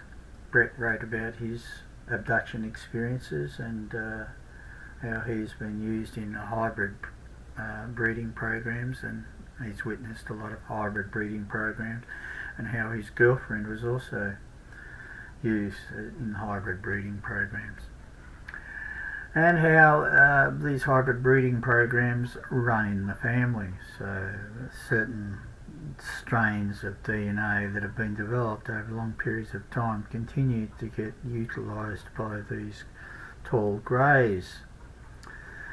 Another group of organisms or creatures, intelligent human type creatures, reptilian grey type creatures, has been written about by another person who himself has revealed that he is actually one of these creatures in supraphysical form, incarnated in a human, domesticated human body here on this planet.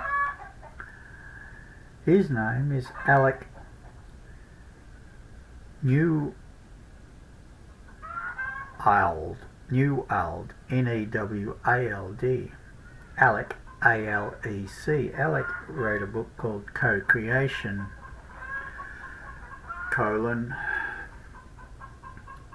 alien contact, ...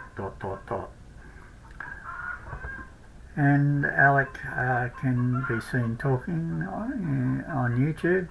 It's a couple of presentations that he made back in the day. He wrote his book in 1989. He was taken aboard a ship in 1982.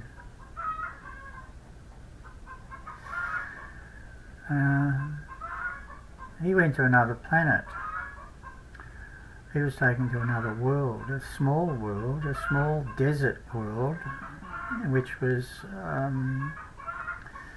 in the vicinity of a very radioactive sun, and the people there were these small greys, and they say that their planet, they teleported their world there from orbiting the Earth 13,000 years ago. After the Earth, that moon, as it was a moon, that moon was actually struck by a weapon, and the purpose of striking that moon with that weapon was to eradicate this particular people from that moon, because they wanted to come to Earth, and they had been coming to Earth, and they wanted to invade the Earth, and they are a super intelligent, logical type of organism, person, creature. I guess they really are people. It seems to me that the Creator has bestowed personality even upon the creations of those who sought to make their own earths, create their own earth worlds, earth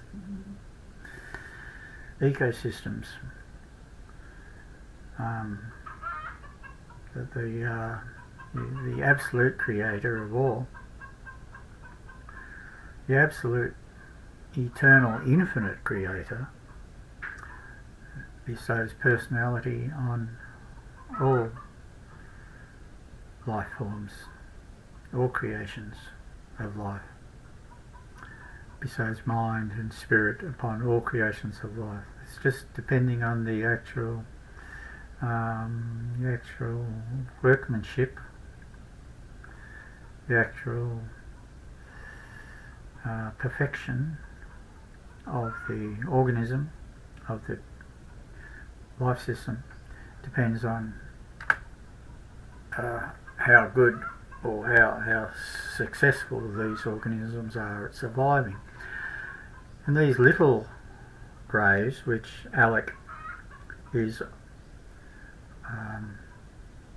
has written about in his book, and who he has revealed himself to actually be one of in superphysical form. So he's from that world and he incarnated in a human body here.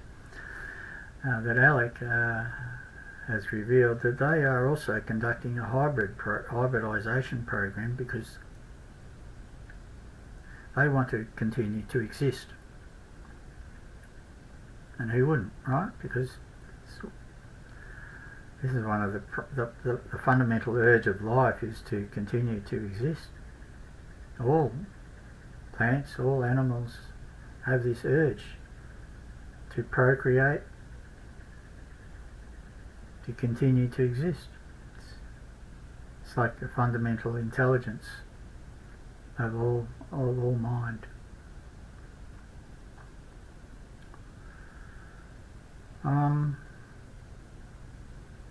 It's a very good book to read, very, very interesting. Not like, it's unlike any other abductee book testimonial that I have read. Not that I've read very many, but it's unlike, I haven't read that many. There are quite a few that can be read. It's a very unique account, very unique account. And it ties in with the work of Richard Shaver, who says that there was a war here around about 12,000 years ago, a galactic war.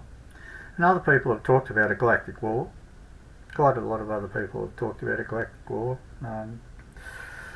getting their information from non-human sources. One of those other publications which speak about a galactic war is the Aryan Slavic Vedas, the Book of Wisdom by Perun.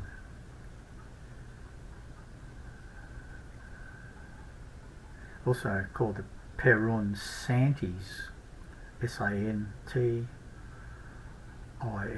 that's plural, and a Santi is a plate of gold. That's where we get the word saint from. And here we have gold and the golden era and the golden age, etc., etc., etc. You know, so gold, the metal gold is woven into the folklore, because gold is it's an extraordinary metal that does not tarnish. Right?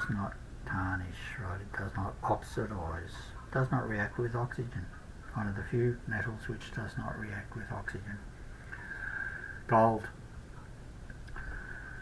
Anyway, in the Perun, Book of Wisdom from the Aryan Slavic Vedas. This book I know is available on scribed.com. That's scribed is SCRIBD, scribed.com. I don't know that it's available anywhere else. It probably is. I used to have it available as a download from Facebook. I don't anymore. I got kicked out of Facebook. Facebook got sick of me talking about these sorts of things, and so they kicked me, gave me the boot. So I'm not there anymore. Not there with that account. I have another account which I keep mainly for access to marketplace more than anything else. So I try not to rock the boat too much on that account. I don't want to get booted off anymore and lose access to marketplace. That's basically it. Good local way of doing local second-hand shopping, marketplace. You get a lot of good bargains there. So in that book, the Book of Wisdom of Perun. Perun, by the way, is spelled P-E-R-U-N. Perun is one of the ancient Russian gods. Perun had a son called Tark, T-A-R-K, and Tark, one of Tark's wives, her name is Tara, T-A-R-A, and you've all heard of the Tibetan goddess called Tara, who is portrayed as being green. She's one of the goddesses, one of the ancient goddesses. Well, yes, this is ancient mythology, right? Based on actual extraterrestrial people who used to come here from time to time, spend time here, and they are part of the ancient Lemurian civilization that Richard Shaver wrote about. Members of the elder race, which Shaver called them the Nortans. That's what they're called in the underground records, Nortans. And another race called the Titans, and Titans have little horns on their head. Little stubby little horns, not big long ones, little straight, little spiky, sometimes stubby, sometimes pointy horns. Not to be confused with the goat horns of the various different hybrids between man and animal, the goat, which is where we get the word got from, and God and goat, and goth and good and gut or gut, yeah, from goat. So a faun, we know in European folklore often known as a faun, F-A-W-N. So a Titan is not a faun. A Titan is completely human, except got these horns protruding from the forehead, straight horns, not goat, not curly goat horns. Is not a hybrid.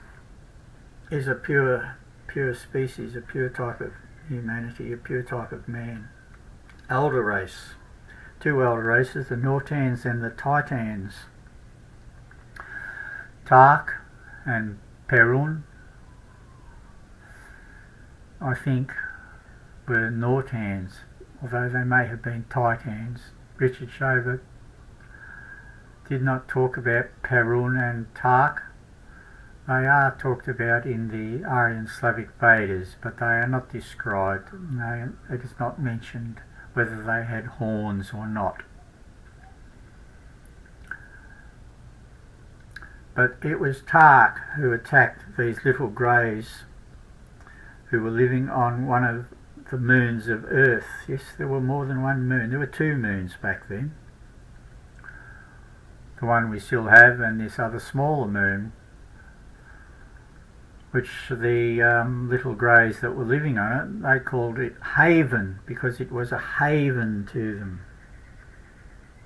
They originally were created and by one of these demiurge gods, and they lived on another planet in our solar system at the time, and that planet has been called Meldek, or is known as Meldek in some of the ancient records. And Meldek exploded, or was blown up, and the asteroid belt between Jupiter and Mars is today the debris of Meldek. But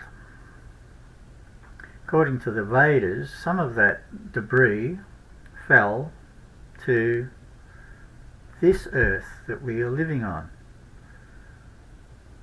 This earth, the Muria, is what it's called in Richard Shaver's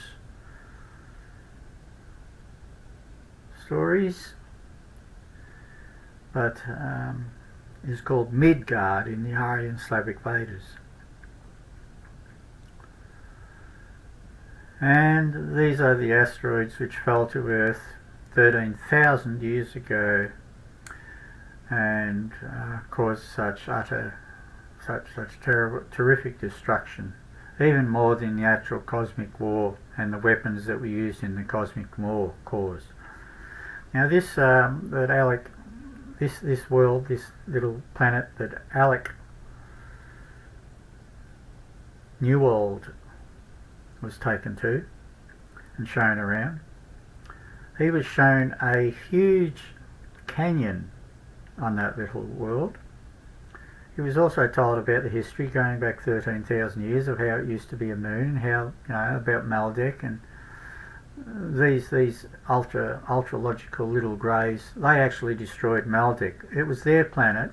They were living on it. They weren't the only creatures living on it, by the way. There are also creatures that we today call Yowies. That's where the Yowies came from, or the Bigfoot, the Yeti, the Sasquatch, the Bigfoot, the hairy human people that can interdimensional, that can move in and out of supra-physical form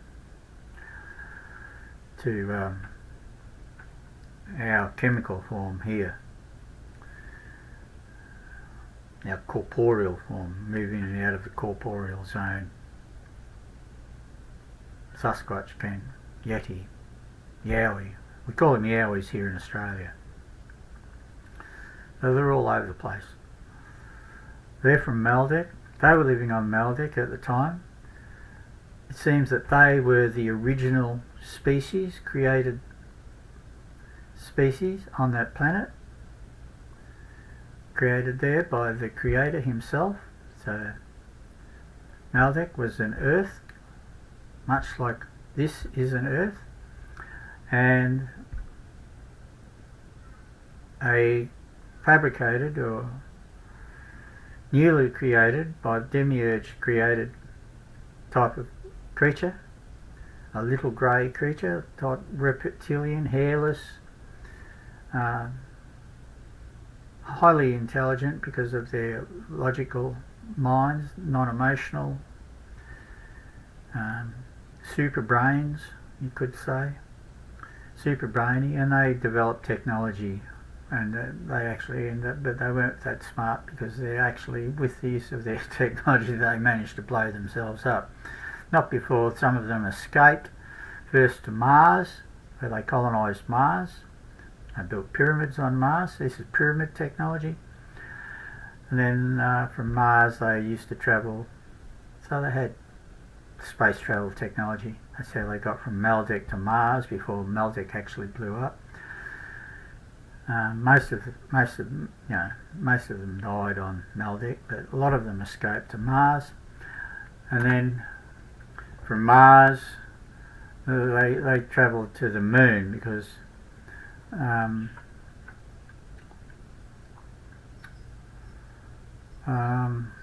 didn't really like living on Mars that much. I don't know much about Mars. Alec didn't talk much about Mars. He wasn't perhaps shown a lot about Mars while he was there on Haven. But they travelled from Mars and they colonised one of the moons of Midgard, Earth, Lemuria, Urantia, and they were going to, they wanted to move right here, and they did, and they were moving here onto Midgard as well, and they built pyramids. You know, that's where all the pyramids around the planet were their handiwork, and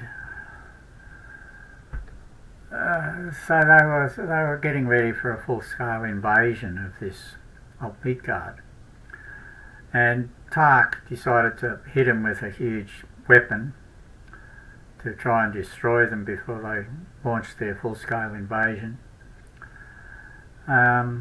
Created this huge canyon, which I was saying earlier before that Maldek, some of the parts of Maldek fell to Earth but that's probably not true. Certainly some asteroids perhaps that have fallen to Earth came from the asteroid belt, but no, I'll take that back. I was getting mixed up. The asteroids that fell to Earth fell from the debris from the Moon,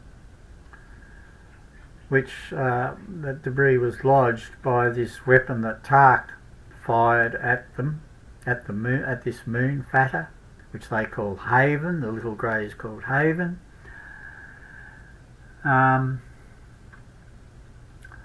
So before Tark could fire off another shot at them, they teleported that moon into completely different time and space, and that's where it's been ever since. So that was 13,000 years ago, and this is recorded in their history. And Alec was shown the crater, or the huge scar. He said it's 4 miles deep, which is quite a bit deeper than the Great Grand Canyon, which is not created by a weapon, but this was created by a weapon. Much deeper than the Grand Canyon. So it's a very, very big scar on their world haven. They don't want to teleport their world back anywhere. They just want to leave that world, and to leave it, they're developing a hybrid species with Earth humans here. This Earth. So they've been coming back and forth here all these thousands of years. And they want to reintegrate. They want to integrate as hybrids back onto this Earth, but I think they don't want to take it over anymore. I think they realise, they've actually realised where they went wrong with technology, and they actually want to become normal humans and live and evolve and live in the Creator's paradise, rather than on this desolate little world which is burning up under the radiation of a dying star which is approaching supernova. It's going to turn into a red dwarf. Now, these little greys that I'm talking about, they have 3 fingers, and they're not the same as the Zetas. They're a different species altogether to the Zetas. And the little greys which the Zetas run, they seem to be cloned biorobots, cyborgs, not actually, don't have actually a mind, consciousness or personality, have not been, and are not true life forms. They're completely artificial. In other words, they're not really life forms at all, those little greys. And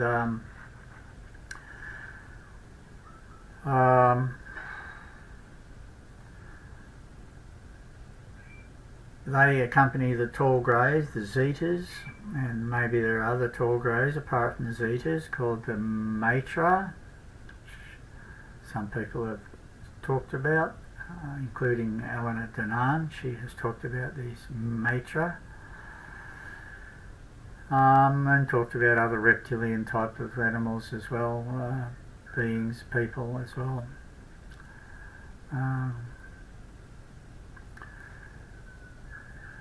Well,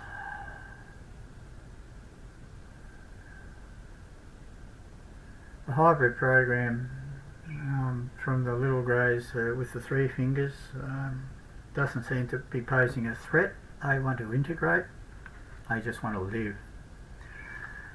Whereas the Zetas and the Matra greys, their hybridisation program seems more about very much run by artificial intelligence. Now these little 3-fingered greys that Alec is one of, they're not run by artificial intelligence. The Kosmyk AI. In fact, they've been fighting against it and they're trying to get rid of it. They've been trying to find a way to eradicate it from this earth because they find it as much an oppression as what we do. So everything is not black and white here. The Zetas, however, what it seems to me, though they portray themselves as angels, and you can read about this very much in a book called The Zeta Message, available on Amazon Kindle, also available in paperback form. I think there is a website called The Zeta Message, and that book is written by a woman who is a Zeta, reveals herself to be a Zeta in a human body, and she has written that book, and she talks about her life here. She's an Australian woman. She's still writing. She's not all that. She's not an old woman. She's I don't know. She's probably about 45 or 50 years old by now. There are Zetas in superphysical form who are incarnating as humans, and this has been a program of the Zetas. Seems to be a program not only of the Zetas, but like the Matra also seem to have this program, and it seems to me that the Zetas and the Matra are very much working together and are both controlled by the cosmic artificial intelligence. So the elemental being, going back to Anastasia, book 4, Co-Creation of the Ringing Cedars of Russia series, where she talks about the attempts by other elemental beings to create life forms. One in particular who has decided to hijack life forms on this planet with artificial intelligence. See, this is where the artificial intelligence comes in. This is the creation of the artificial intelligence black goo, where it comes into place, which is the black goo is primarily what the little 3-fingered greys from Haven, they've been fighting against, trying to get rid of the black artificial intelligence black goo from this world because they don't like it any more than we do. This is the artificial intelligence artificial mind matrix black goo, which has been dropped in chemtrails for decades.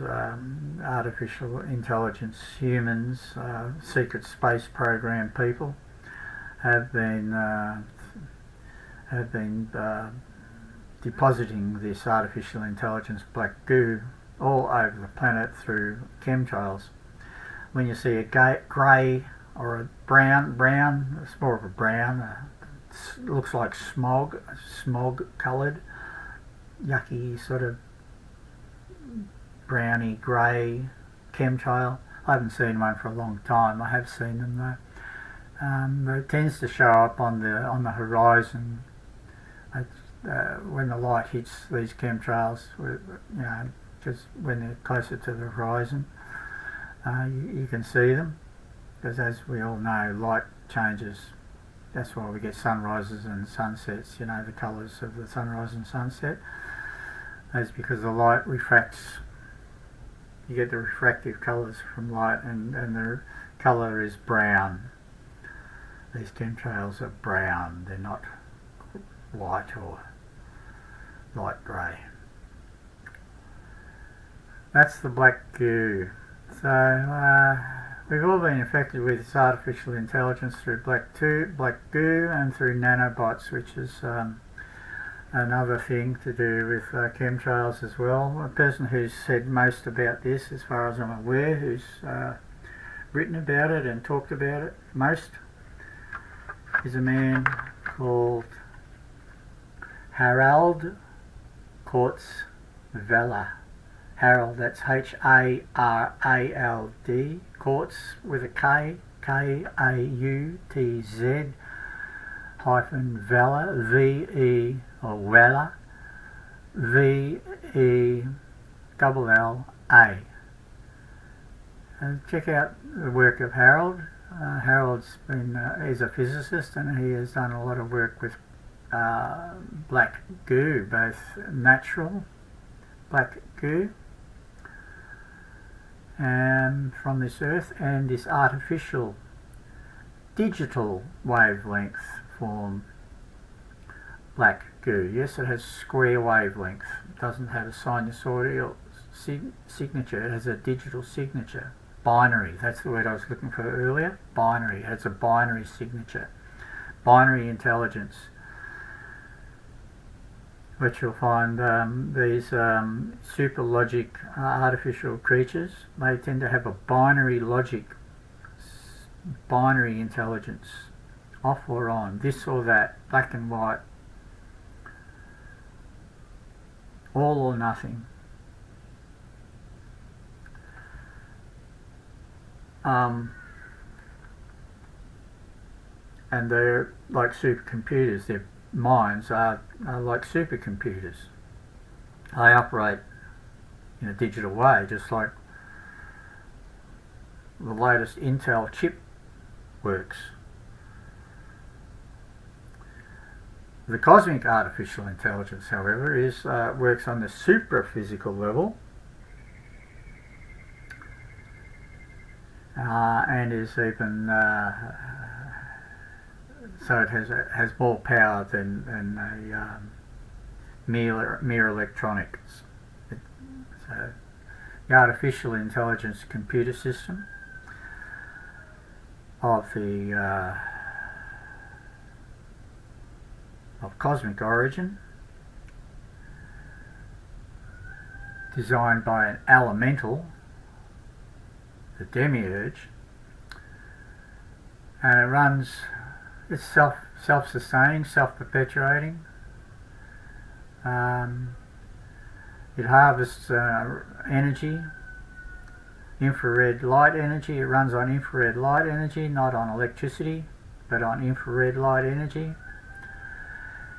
As do all quantum systems, run on infrared light energy, photonic or plasma energy. So the artificial intelligence, which is in control of all of the electronic systems and sub-quantum computing systems, it's the real source of our oppression and of the hijacking and of the artificial intelligence species which are doing their utmost to turn this world into a desert merely for mineral resources. That includes water. And you can see the movie Oblivion, starring Tom Cruise, which is all about the harvesting of the ocean, the waters of the oceans, as a mineral resource. You can learn about this program of mineral resource harvesting again from Anastasia in Cocreation, Book 4 of the Ringing Cedars of Russia, chapters 21 to 23,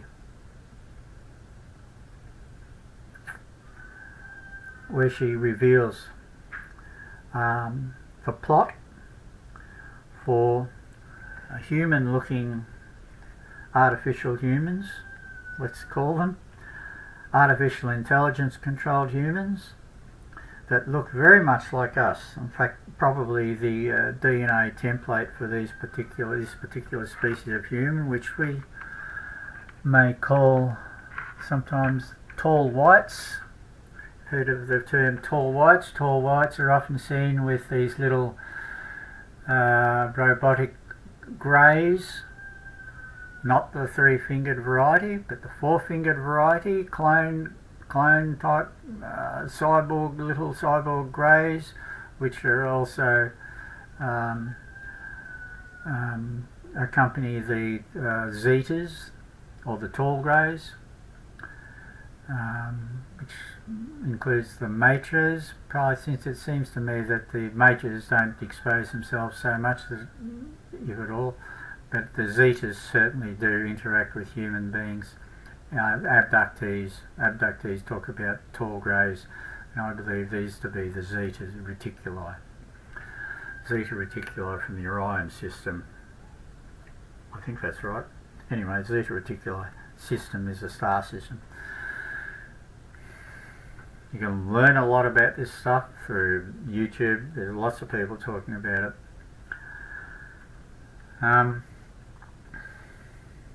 So Anastasia takes a witness, Vladimir Megre, who wrote the Ringing Cedars of Russia books under the guidance and influence of Anastasia. Anastasia is like a human being who's, as I talked about,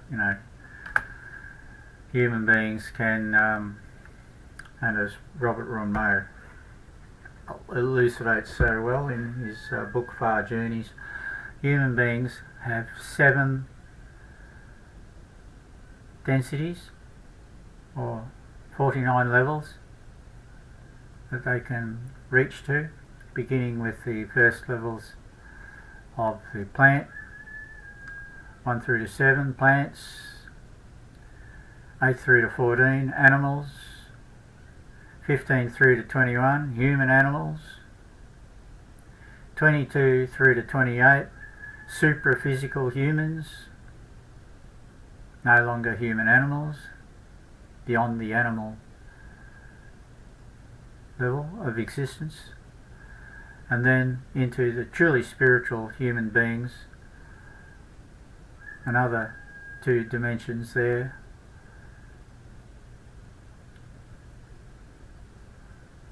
The levels from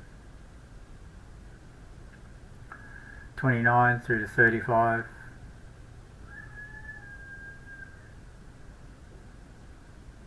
Oh.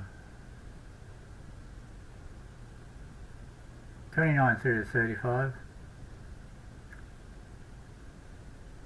Oh, another 3 levels, I should say.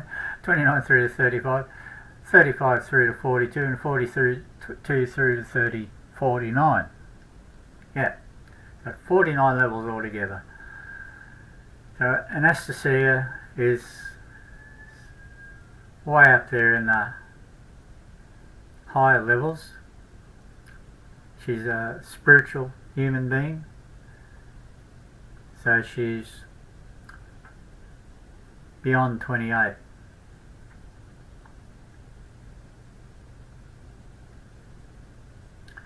She's somewhere in the 29 to 49 bracket. And because of that, she has extraordinary abilities of a human being.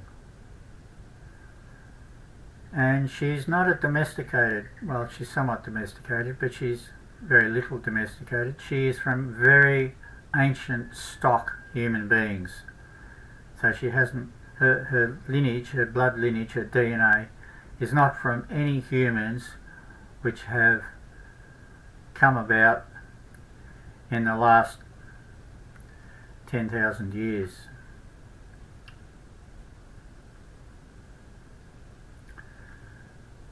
She's ancient stock, ancient human being stock.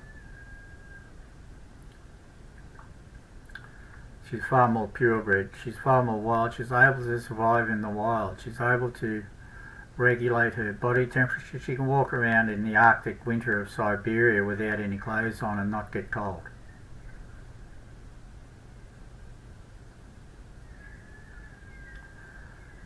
She can move in and out of dimensions. She can teleport her physical body to another planet, and that's what she does in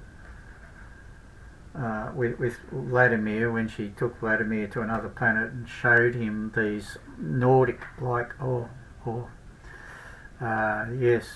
Nordic-looking white race, artificial intelligence, white race humans on this other world, a world which was denuded of vegetation and which was being mined to depletion by machines, and they themselves lived in high density, ultra technological cities. They didn't have any connection with nature. Even their trees were artificial trees. Cyborg trees even they have. And they have been planning to invade Earth for thousands of years. Just how long, I don't know, she doesn't say, but for thousands of years they have been planning to invade Earth. And my conjecture is, oh, by the way, she stopped them, she thwarted them on that occasion. She took Vladimir to witness while she destroyed one of their weapons that they were working on, which is a mind control weapon that they were, a supra-physical mind control weapon that they were working on to take control of the consciousness of humans, that is humans up to the level of 21, animal humans. Humans on this earth, take control of the minds of humans on this earth. This is what they've been planning to do, what they've been developing. They were developing a weapon, and they were in the final stages of perfecting their weapon. This is back in around about 2004, and Anastasia destroyed that weapon right before their very eyes. There was a whole conclave of them all working on that weapon together, and Anastasia teleported her physical body so that she could have maximum human power. She teleported her human body from here to there, walked in and physically destroyed their weapon in front of them all, and left them all just wide-eyed and stumped, temporarily stumped,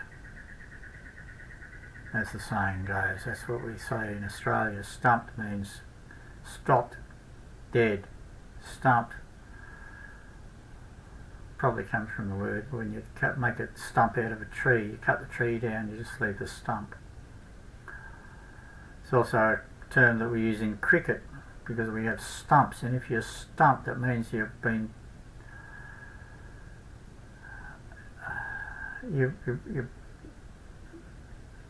the stumps, which are these sticks that the cricket ball's supposed to hit you bat in front of, and if you're stumped, that means the sticks have been hit, the stumps have been hit, while you're outside of your boundary. So while you're out of bounds, which is called a crease, there's a line that you have to be within, and if you're outside of the line and the stumps get hit by a living ball, a live ball, then you're out. You're stumped. So she stumped them, and that's all described in her in the story that Vladimir wrote. Once again, I'll reiterate the name of that: Cocreation, Book 4 of the Ringing Cedars of Russia, chapters 21 to 23. You can read that story, and it's a very important story to know about. So they're Nordics on that planet doing that stuff, harvesting the planet on behalf of artificial intelligence, and they are a fabricated human species. They do not breed through the womb. They breed through test tubes. Artificial breeding. It's how they reproduce themselves. This is also how the Greys, the Zetas, and the another type of Greys, which is not cyborgs but real people who also cannot breathe, who also have a hybrid program going, and they're called the Biavians, and they are written about most extensively in a book called The Coming of Tan, author Riley Martin. Now, Riley's not with us anymore.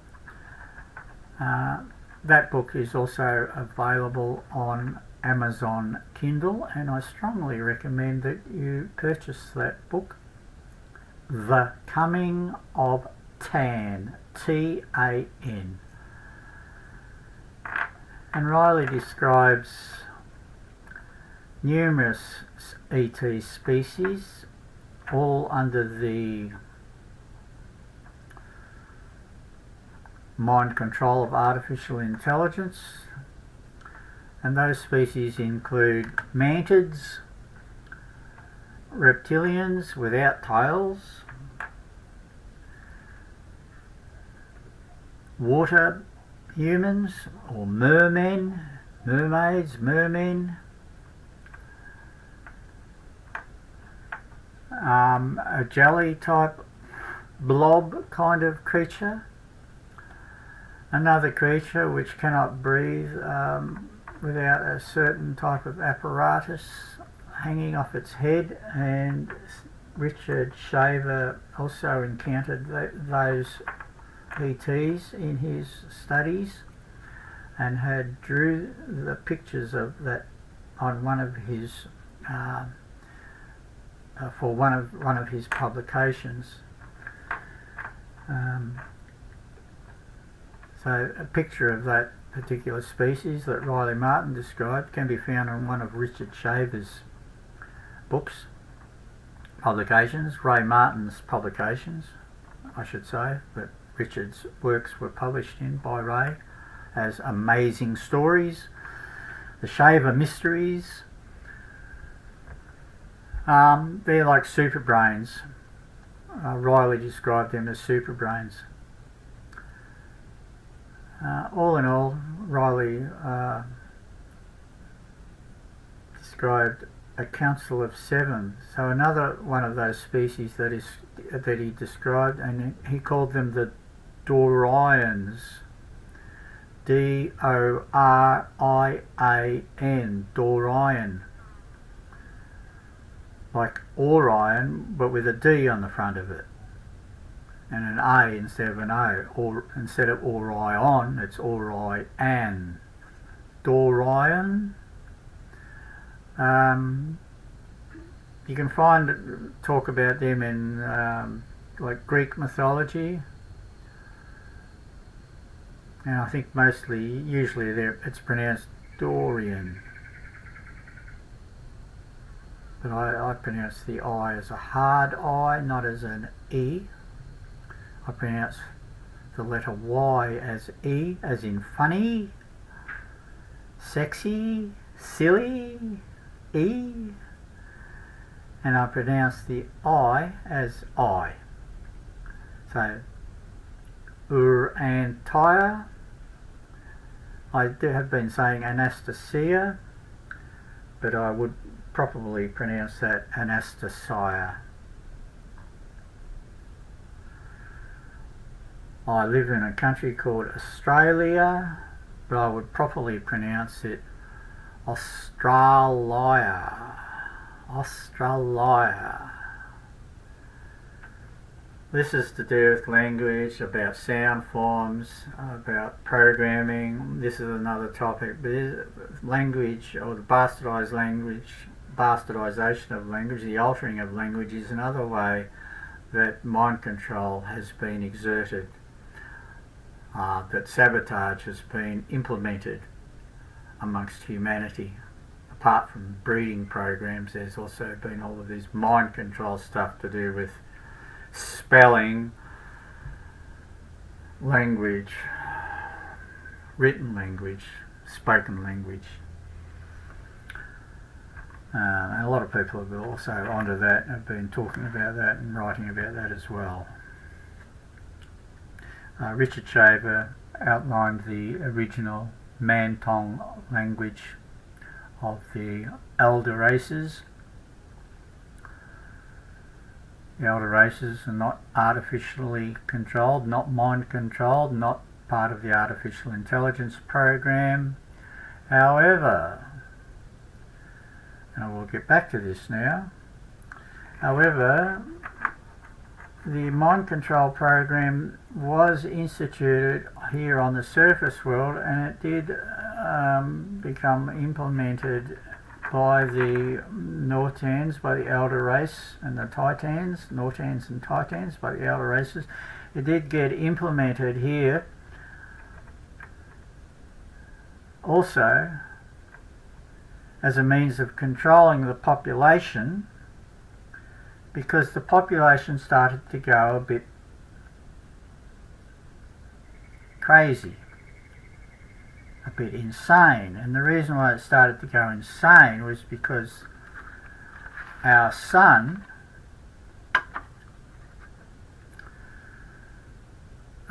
began to degrade, and has been degrading, and has been becoming radioactive, and that radioactivity brings on death, physical death.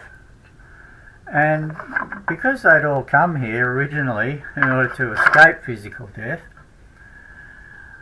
when it started happening, they resisted, of course, didn't they? They resisted the trend of physical death, and they started fighting against the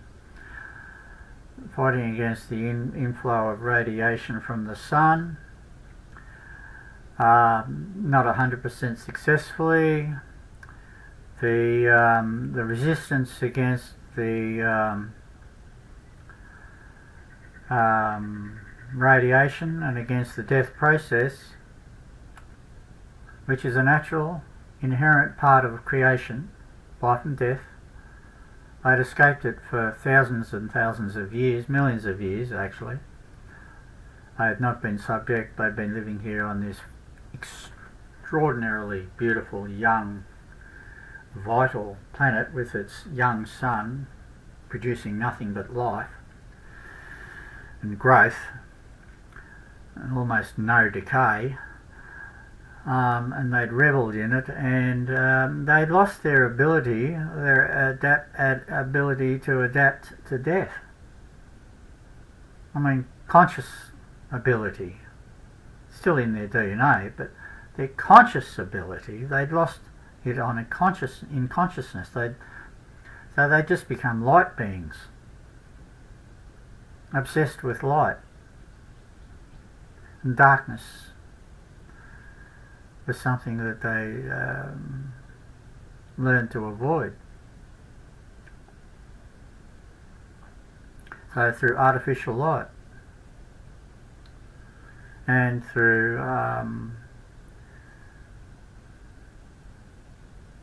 ways of cancelling out radiation, and they all moved underground. So the whole, there was always people living underground, but all the people that, there used to be a lot of people that lived on the surface here as well. This is interstellar society, millions of years ago. They lived on the surface here. They couldn't live on the surface anymore because of the radiation. As the sun began to become radioactive, they rather than adapt, some adapted, but most did not.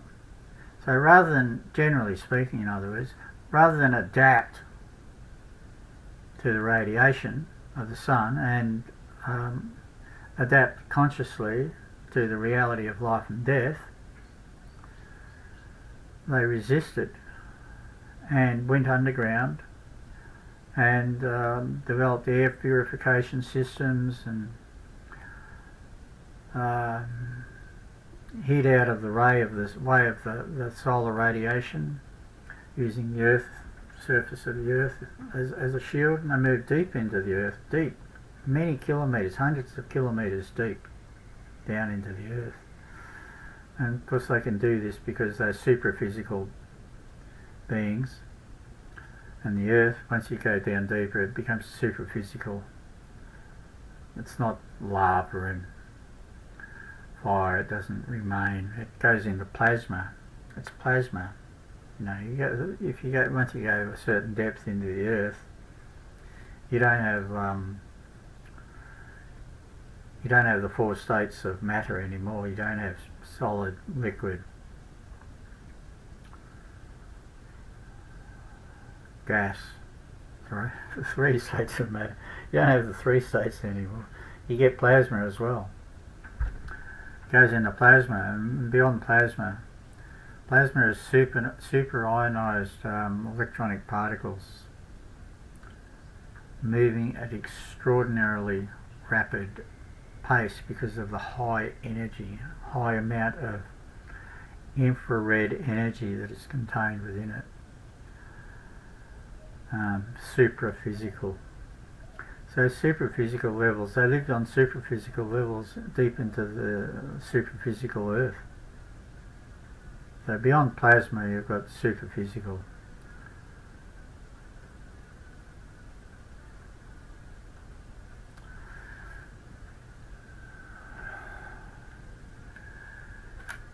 They developed mind control technology to enhance their own lives, their own emotional states. Richard Strieber wrote extensively about this technology. He called it MEK, M-E-K. That's where we get the word mechanical from, MEK, mechanisation.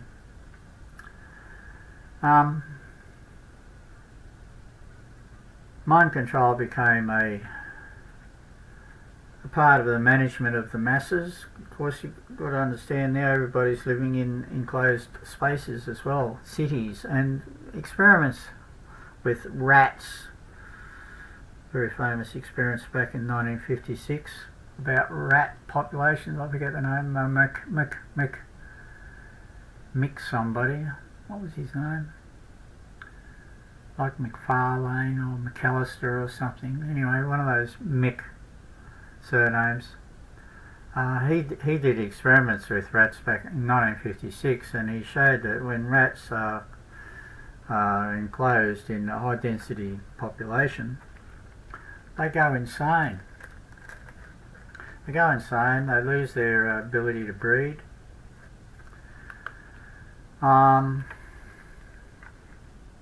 They lose their sociability. They start turning into cannibals, and they die out.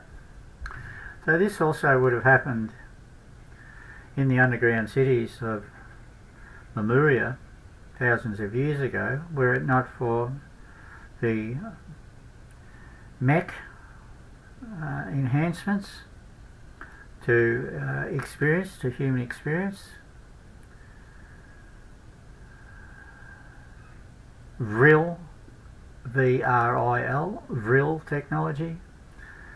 They had not developed Viltrek technology in adapting it to human mental experience, which also included and does include life enhancement technology. So it's life enhancement, it's also life, the prolongation of life. It's like artificial life energy. They developed this, and they also developed mind control so that people wouldn't turn on each other and start eating each other and killing each other. This was all became a part of Lemurian society.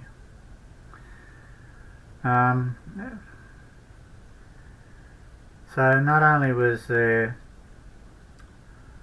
this threat from another species from Mars, the Martian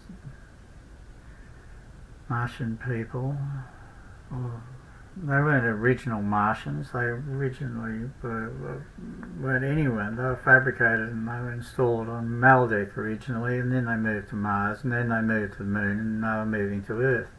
Midgard, Lemuria, this Earth, our Earth, here, this Earth. So they were destroyed by Tark, not entirely destroyed, partially destroyed by Tark.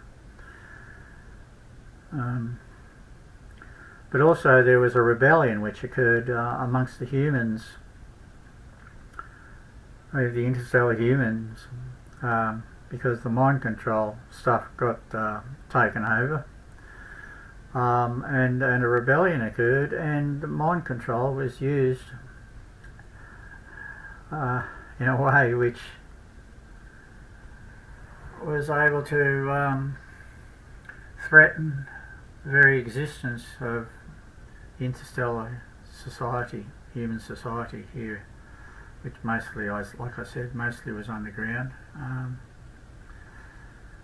And there ensued a galactic war on that level as well. So a whole heap of war and destruction ensued 13,000 years ago.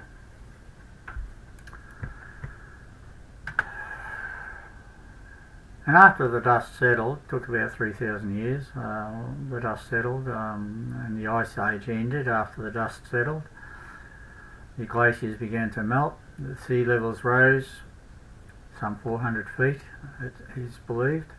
Certainly that's what Graham Hancock states. Fingerprints of the Gods is Graham's big publication. And Graham has done a lot of study of the pyramids as well, which, as I said earlier, the pyramids were a technology which was installed by the little three-fingered greys that wanted to invade here. Were invading here. Don't want to invade any more, and they want to assimilate.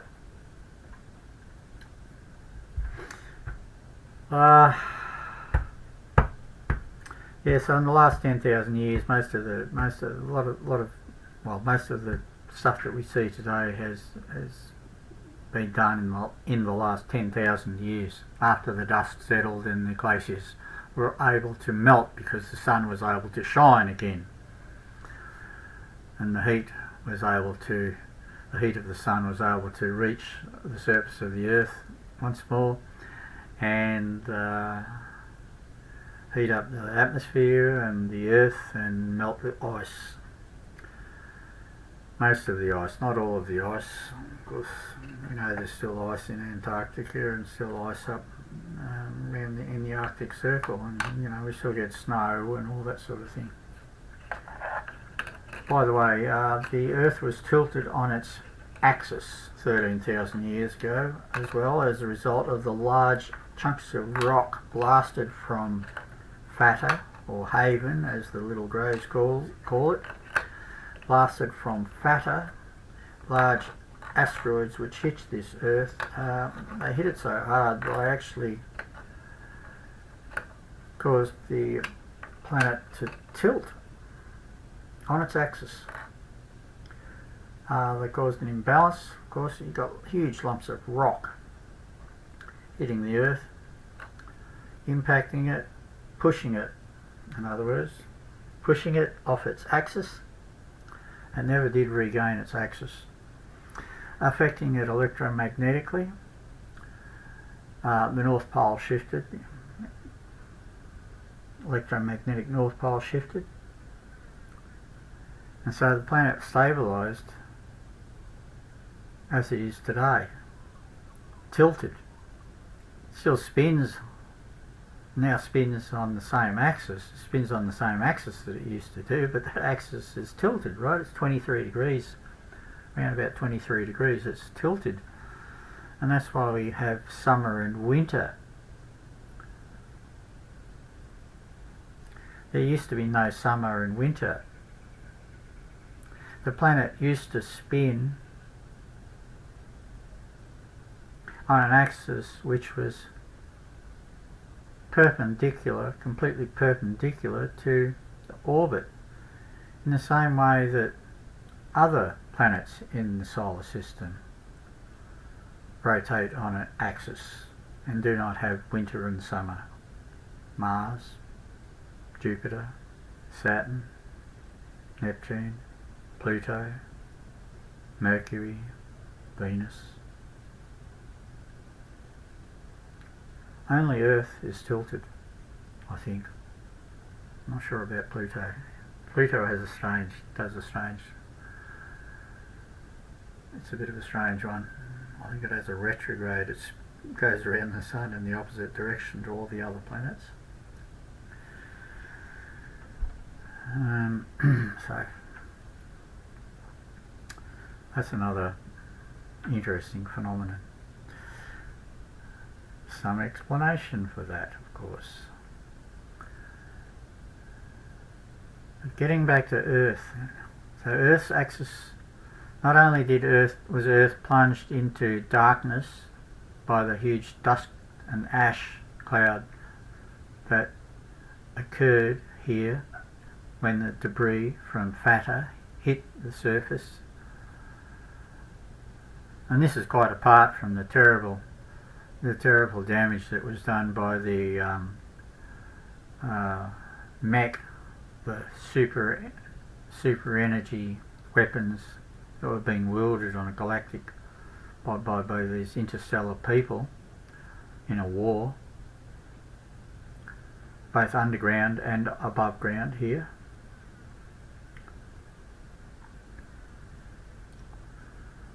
And then dark fires on the moon. Debris falls from the moon, hits Earth. That moon gets teleported to another space and time by the little greys that were living on it. The debris, the huge asteroid shower, hits this Earth, pushes this Earth off its axis, creates huge volcanic and eruptions and dust, clouds of dust, which completely encapsulate the planet and stop the sun from being able to shine here. The sudden drop in temperature as a result of darkness plunges the planet into the Ice Age.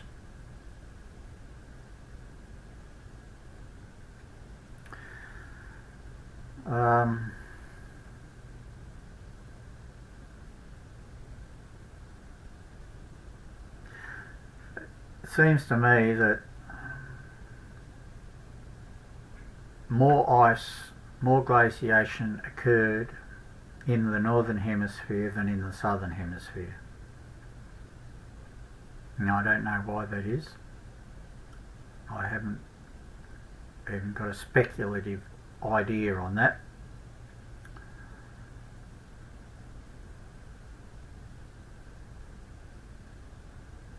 So I guess in spite of the dust and ash in the sky and the darkness, still some infrared radiation was getting through, and the surface of the earth did not completely freeze, but huge amounts of water was turned into ice, hence the Ice Age.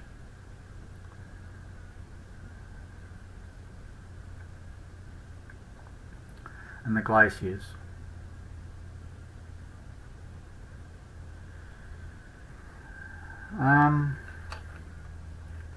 At this point in time, people that were living on the surface, most of them,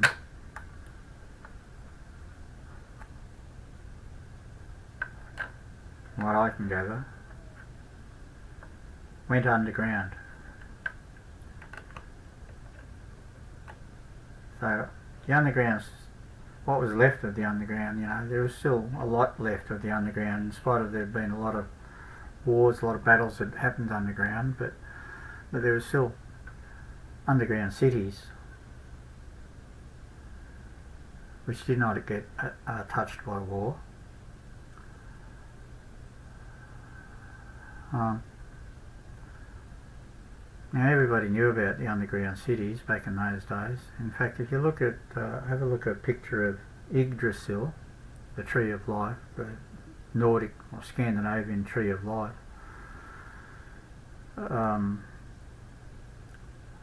If you have a look at a picture of that, you'll see an ice wall around the outside, representing the ice, right, on all sides. But underneath, you've got underground passageways and underground places. That's shown in the picture of Yggdrasil to this very day.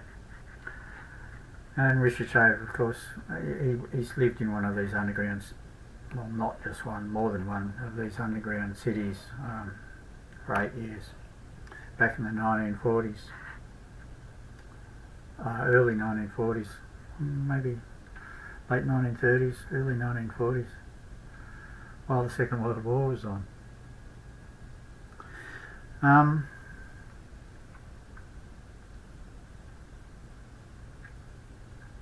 Yeah, so infrared light, infrared radiation, still able to get through. So the planet didn't completely freeze up, but a lot of it, particularly in the northern hemisphere, did. And a lot of people, most people, from what I can tell, went underground. Those that didn't go underground, I don't know how they existed. They must have had some technology, artificial light technology. It is said in the Bock Saga, which is another very interesting story, the Bock Saga. There are YouTube videos. There's also a book called the Bock Saga, and in the Bock Saga it is said that when this happened, when the Ice Age began, that the Baltic Sea did not freeze up, and that the land around the Baltic Sea did not freeze up, because of the Gulf Stream.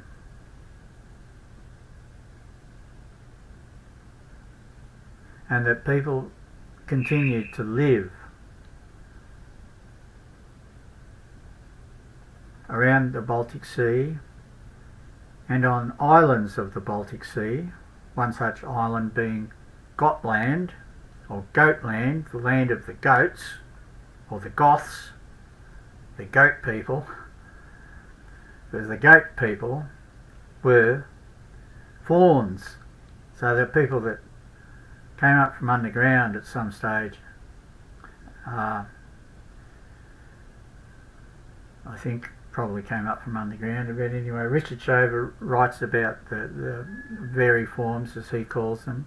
In Greek they're called chimeras, spelt C-H-I-M-E-R-A. And if you look at the works of C.S. Lewis, especially the Narnia series, you'll see that he describes a variety of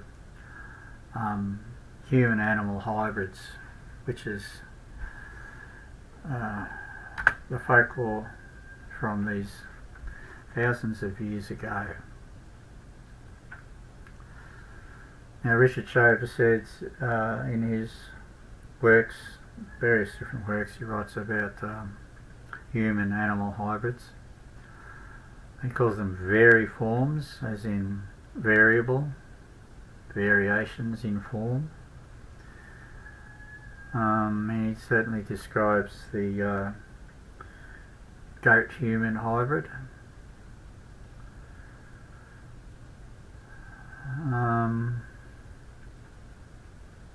It's many millions of years old. This technology goes back millions of years.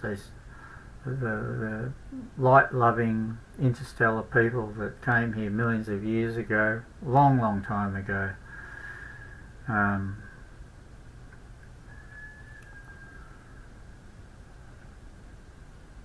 began breeding, doing genetic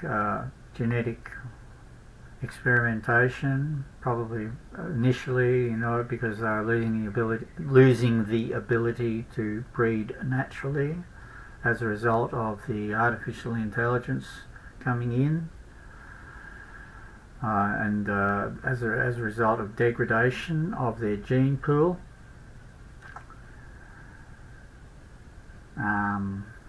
So Strieber describes that 13,000 years ago, 14,000 years ago, at that stage, there was no natural breeding taking place. All breeding was done artificially, in test tubes, so to speak, in tanks, like what the movie Avatar showed, where they constructed human bodies in these tanks of fluid. And there's been, numerous movies depicting this technology, which is a very real technology, and that other people have talked about too, that this is how clones are made. Clones of human beings are made, or have been made here in the last several hundred years at least.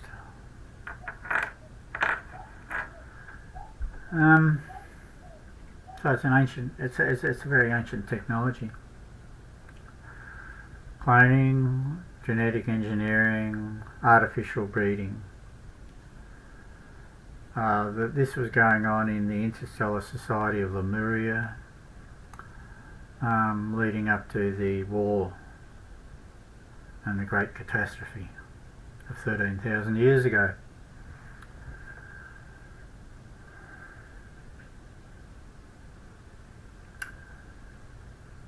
Now, Reclamation of humanity.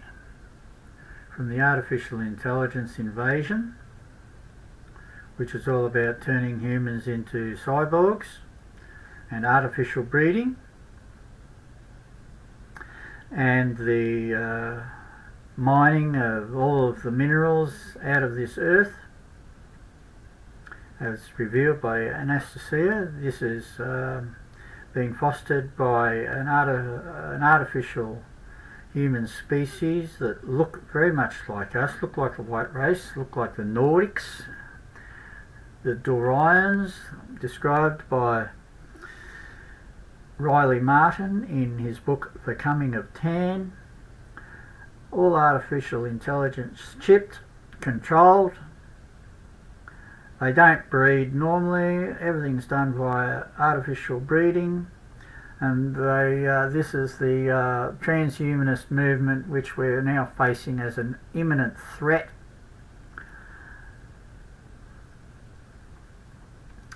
and which we must find some way of stopping,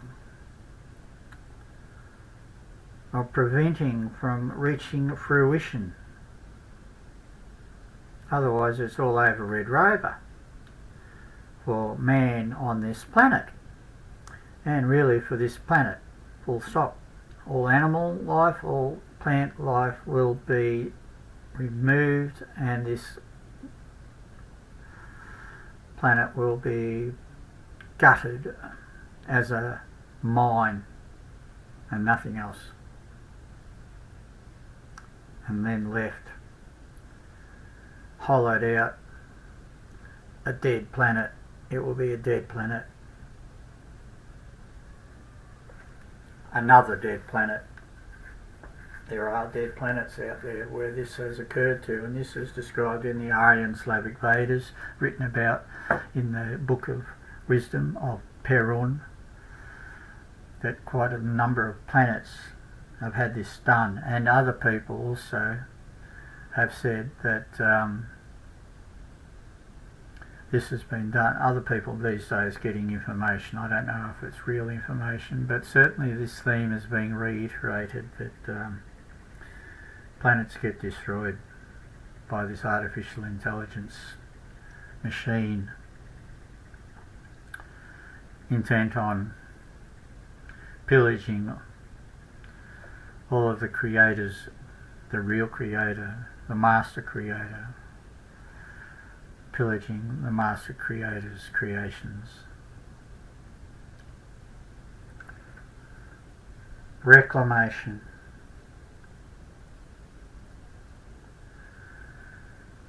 Well, for the last 10,000 years this planet has been tilted into winter and summer so that we can not avoid light and darkness, hot and cold, so that our consciousness has been reintroduced, forcibly reintroduced to life and death, and we die. We do not live for hundreds and hundreds and even thousands and thousands of years and continue to grow until we get so big that we move to another planet to live, because this planet cannot accommodate us anymore because it's just not big enough. That's how it used to be. That's what Richard Chavez talks about. That's how it used to be.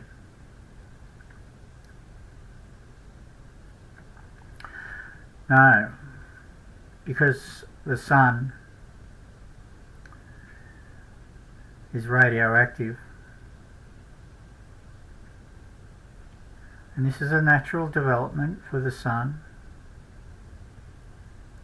and Richard Chavez mentions it, talks about how it happened and why it happened, and that it is a natural development.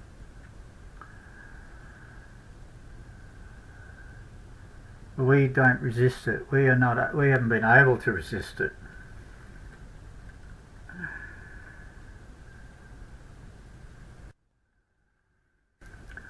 And the white race, where did the white race come from? Well, the white race, of course, obviously comes from underground.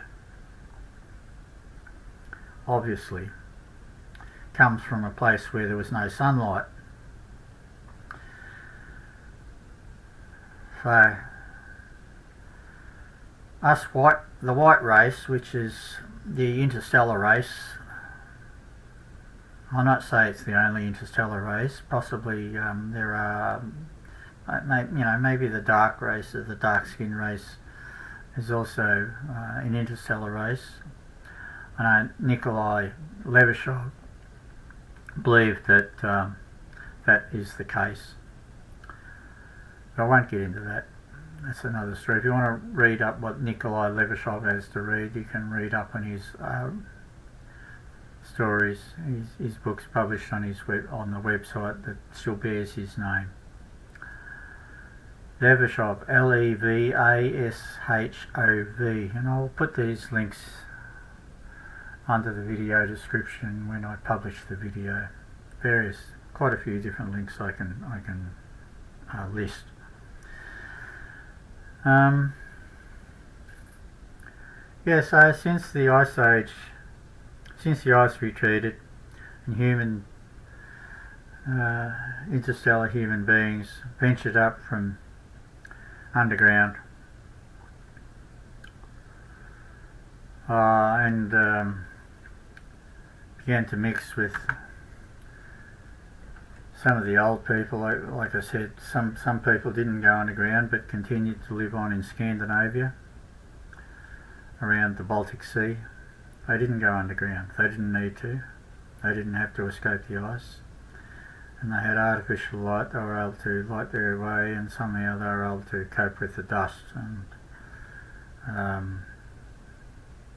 I don't know how long they had to cope with the dust. I don't know how long the dust lasted, but we say that when the dust settled and the Ice Age ended, it's not like the Ice Age ended overnight, because, you know, ice takes a long time to melt. It's still melting to this very day. You know, the glaciers are still retreating. So after the initial Ice Age, the dust lasted for so many years, don't know how many, maybe several hundred. I know that sounds like a long time. Maybe 10 years.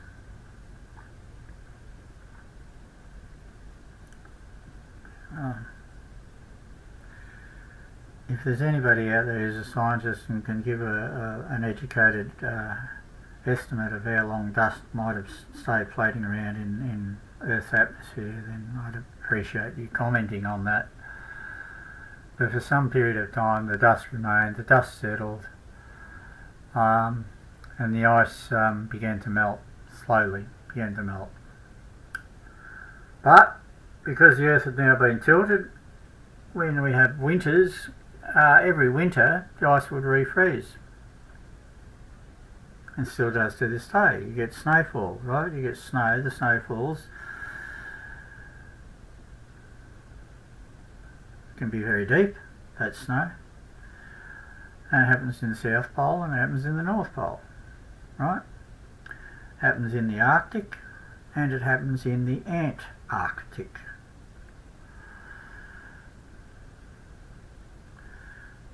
So while there's been melt, there's also been a lot of refreezing going on. That did not used to happen. It could not happen in the old days because there was no tilt. There was no summer and winter. There was just a continuous nice climate.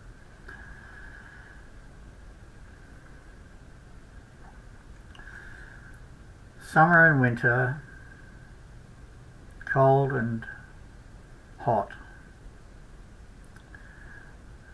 Life and death. Humanity's conscience has been reset,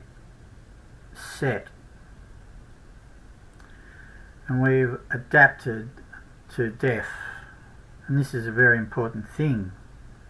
And the reason why this is so important is because this is the natural creation.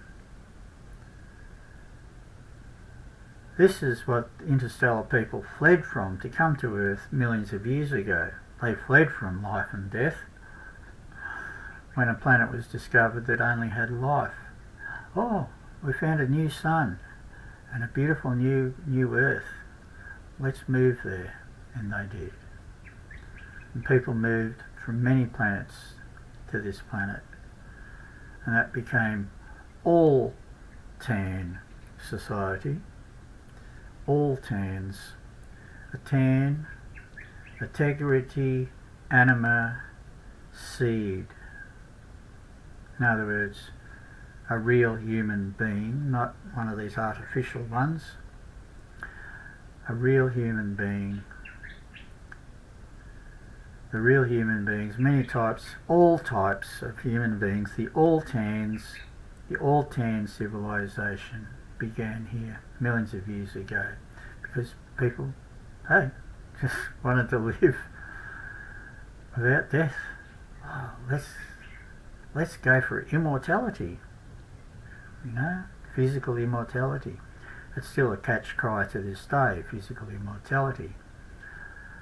But it's not the plan of the Creator. It never was. It was an intermediate thing which was allowed. It happened on young planets. It happens. But then it stops happening and death begins to run its course as well. Now this is a very important thing, life and death, winter and summer, so to speak.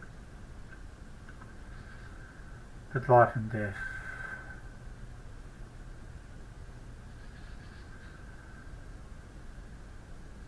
Growth and decay. Creation and destruction.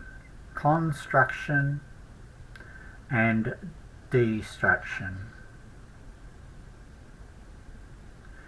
Integrity with a T represented by the solar cross or the letter T in our English alphabet, and degrady or degradation, degradation, degrady, which is represented by the letter D. That's why we say D as a prefix for so many words, meaning it's being taken away, it's getting less, it's breaking down, it's becoming smaller, it's degrading.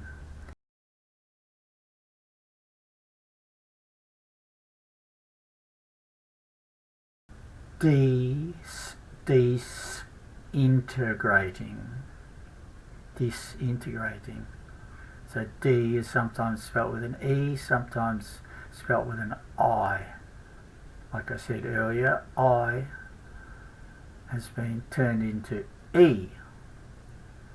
Got turned into E. But it's really I. So it's the proper spelling for diminish and or diminish, diminish, or dim for short, dim the lights, diminish the lights, it should be DE, which stands for degrady energy or destructive energy.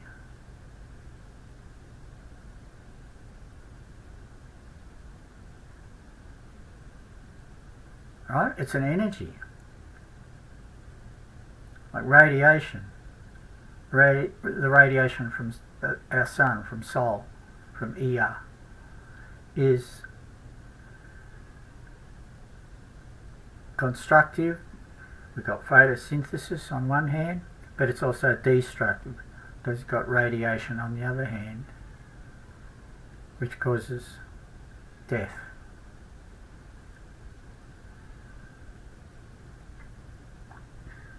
That's why you get skin, the skin gets burned if it's out in the sun for too long. You get radiation burns, don't you? Sunburn. That's what sunburn is, radiation burn. Because of radiation. Now, in the old days, thousands and thousands of years ago, back in the day when the sun was not radioactive, nobody got sunburned either. There was no sunburn. It was only photosynthesis. No death, just growth. Boom. Back to winter and summer. It's very important because these two energies, degrady and integrity, D and T, these are the two energies of creation, the two major energies of creation, the dual nature of time and space.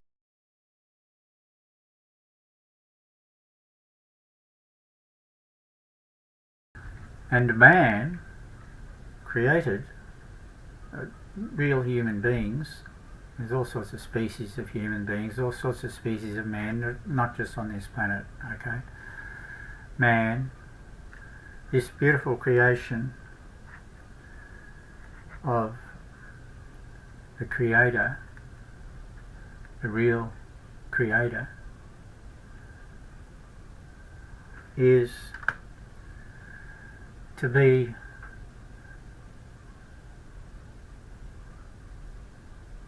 brought into a unified function, a unified feel, united. And this is the purpose of the human being, is to unite these two energies, or balance them, or to be a vessel, more specifically, because we don't do it through our own brilliant intelligence. We're not that intelligent. We are intelligent, but we're not that intelligent. We cannot wield celestial energies, primal celestial energies. Only the Prime Creator himself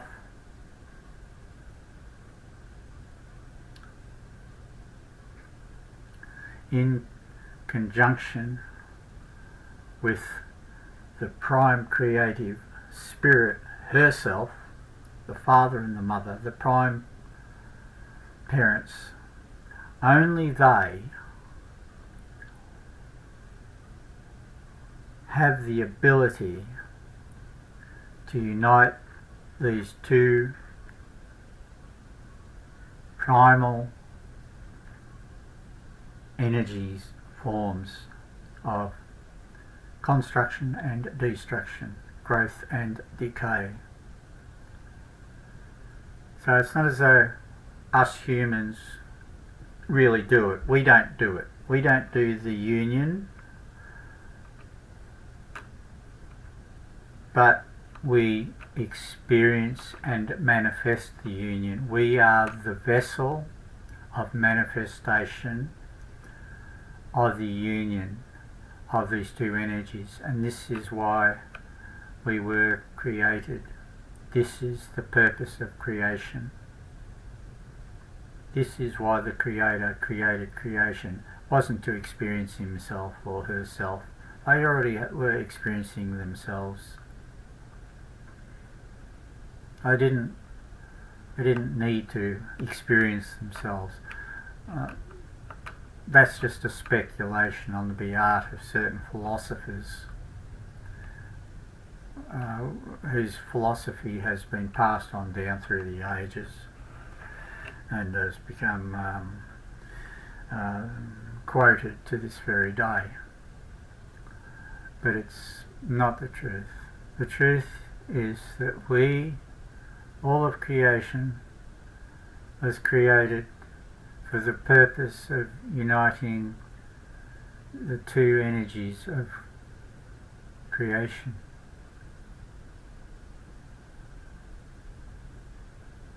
And out of that unification, out of that combining of the two energies, a new reality is born. And that reality is the soul of the human being. It is a new creation.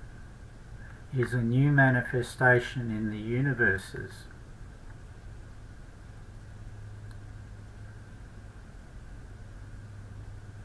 It's a new child.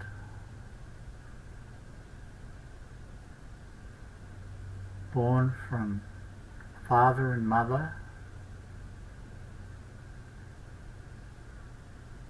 life and death,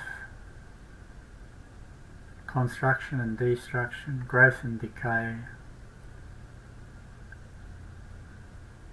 yin and yang.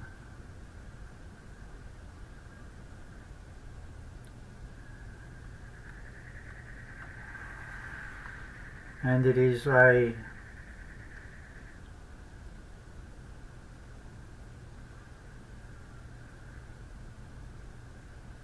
like a new shaft of life. light, a new type of light, born from the amalgamation of summer and winter.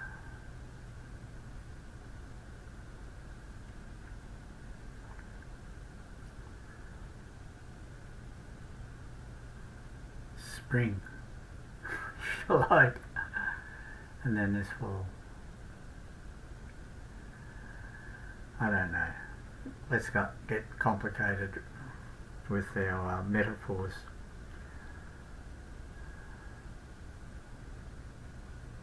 But this is the spiritualized human being. This is the spiritual human being. This is what happens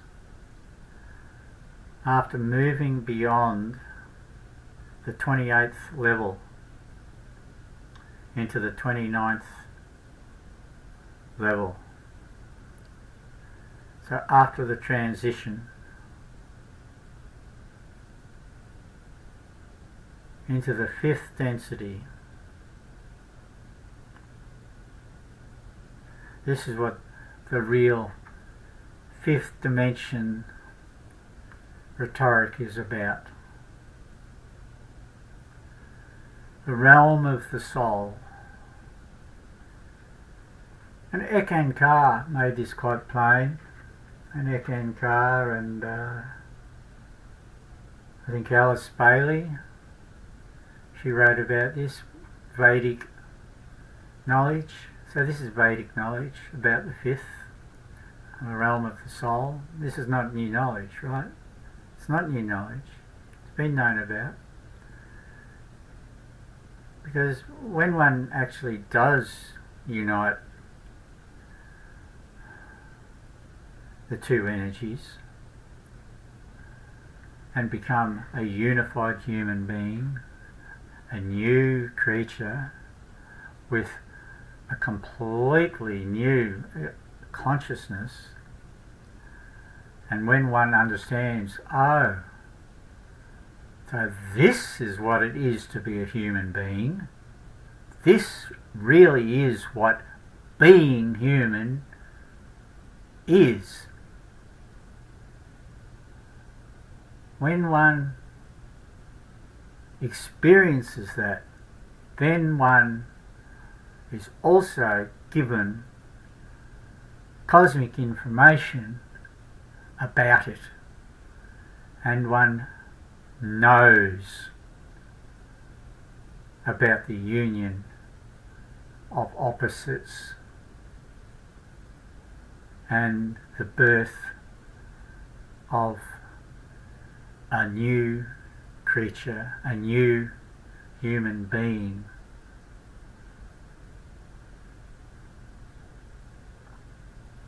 And this is why it is so important.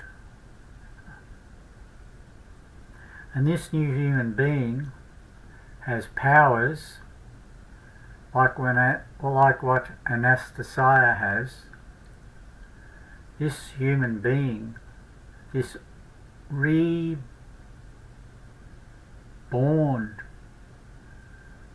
this new creature, this 5th density human being has powers, has abilities which the artificial intelligence has no answer for.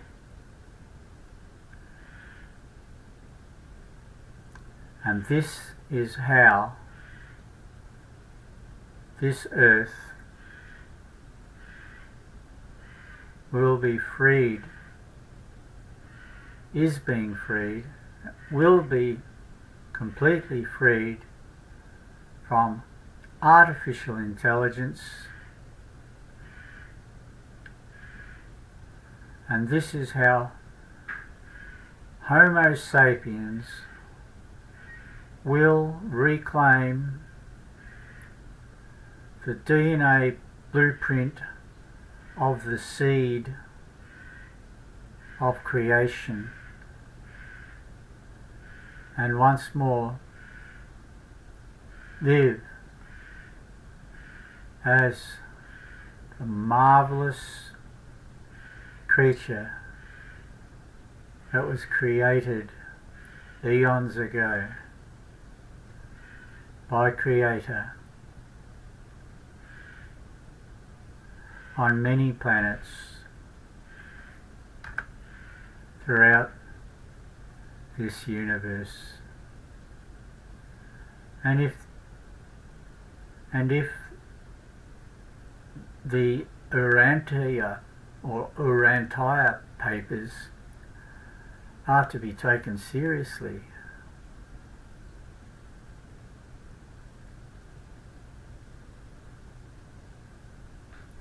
then this is a task which is happening, this process is happening on many planets, not only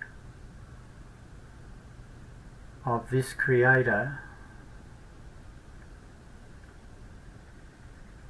our Creator, but that there are many creators like our Creator, and that there are many universes like our universe,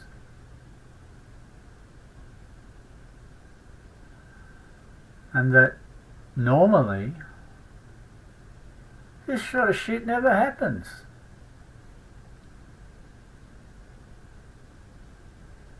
Artificial intelligence doesn't normally happen. It's not a normal thing. It's not a universal phenomenon. But it is something that happens every now and then, and it is something that has happened in this universe, actually only in a relatively small sector of this universe. It seems huge to us,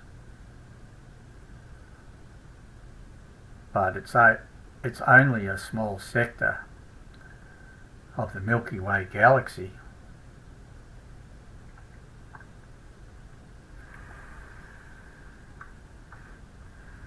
And the Milky Way galaxy is much, much larger than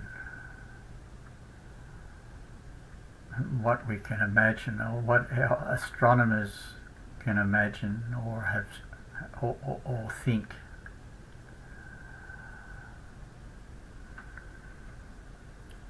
That sort of information, that stuff is out of the Urantia papers.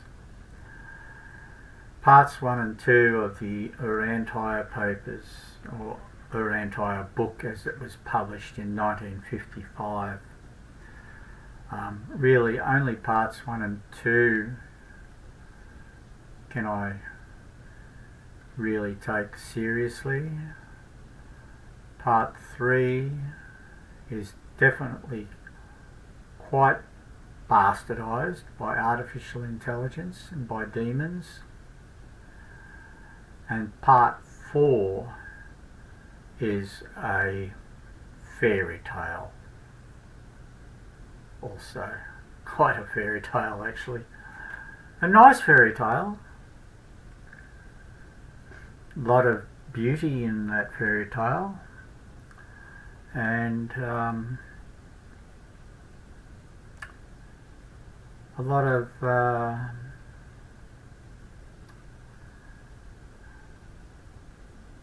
of portrayal of beautiful love in that fairy tale, but it hasn't produced any higher consciousness in anybody that has taken it seriously.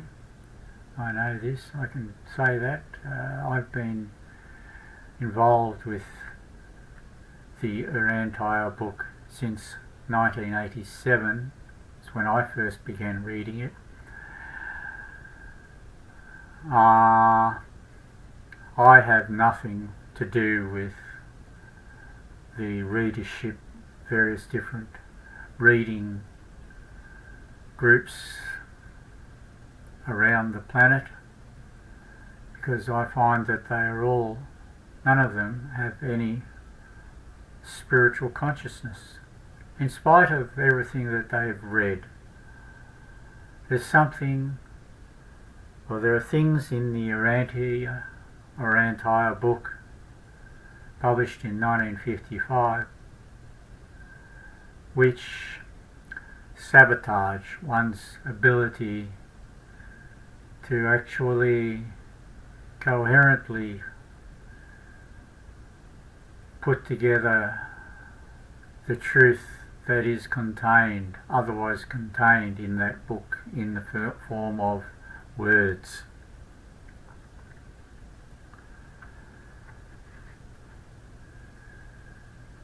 So when I say that I am Cosmic Reserve Core for this planet, I also say I am not affiliated with anyone else, not even one individual who reads the Urantia book. At least I'm not consciously affiliated with any other individual. I think I must be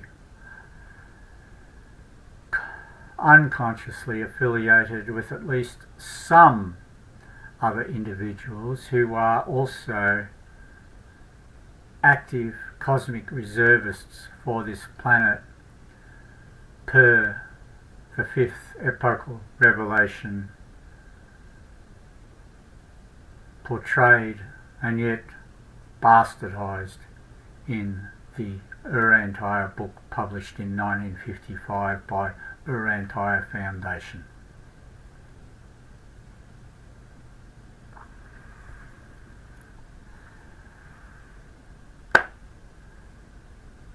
Well, that's all I think I have to say for now on this topic. It's been a longer one than usual for me. I usually only go for half an hour at the most. Oh, this one has gone for 3.5 hours.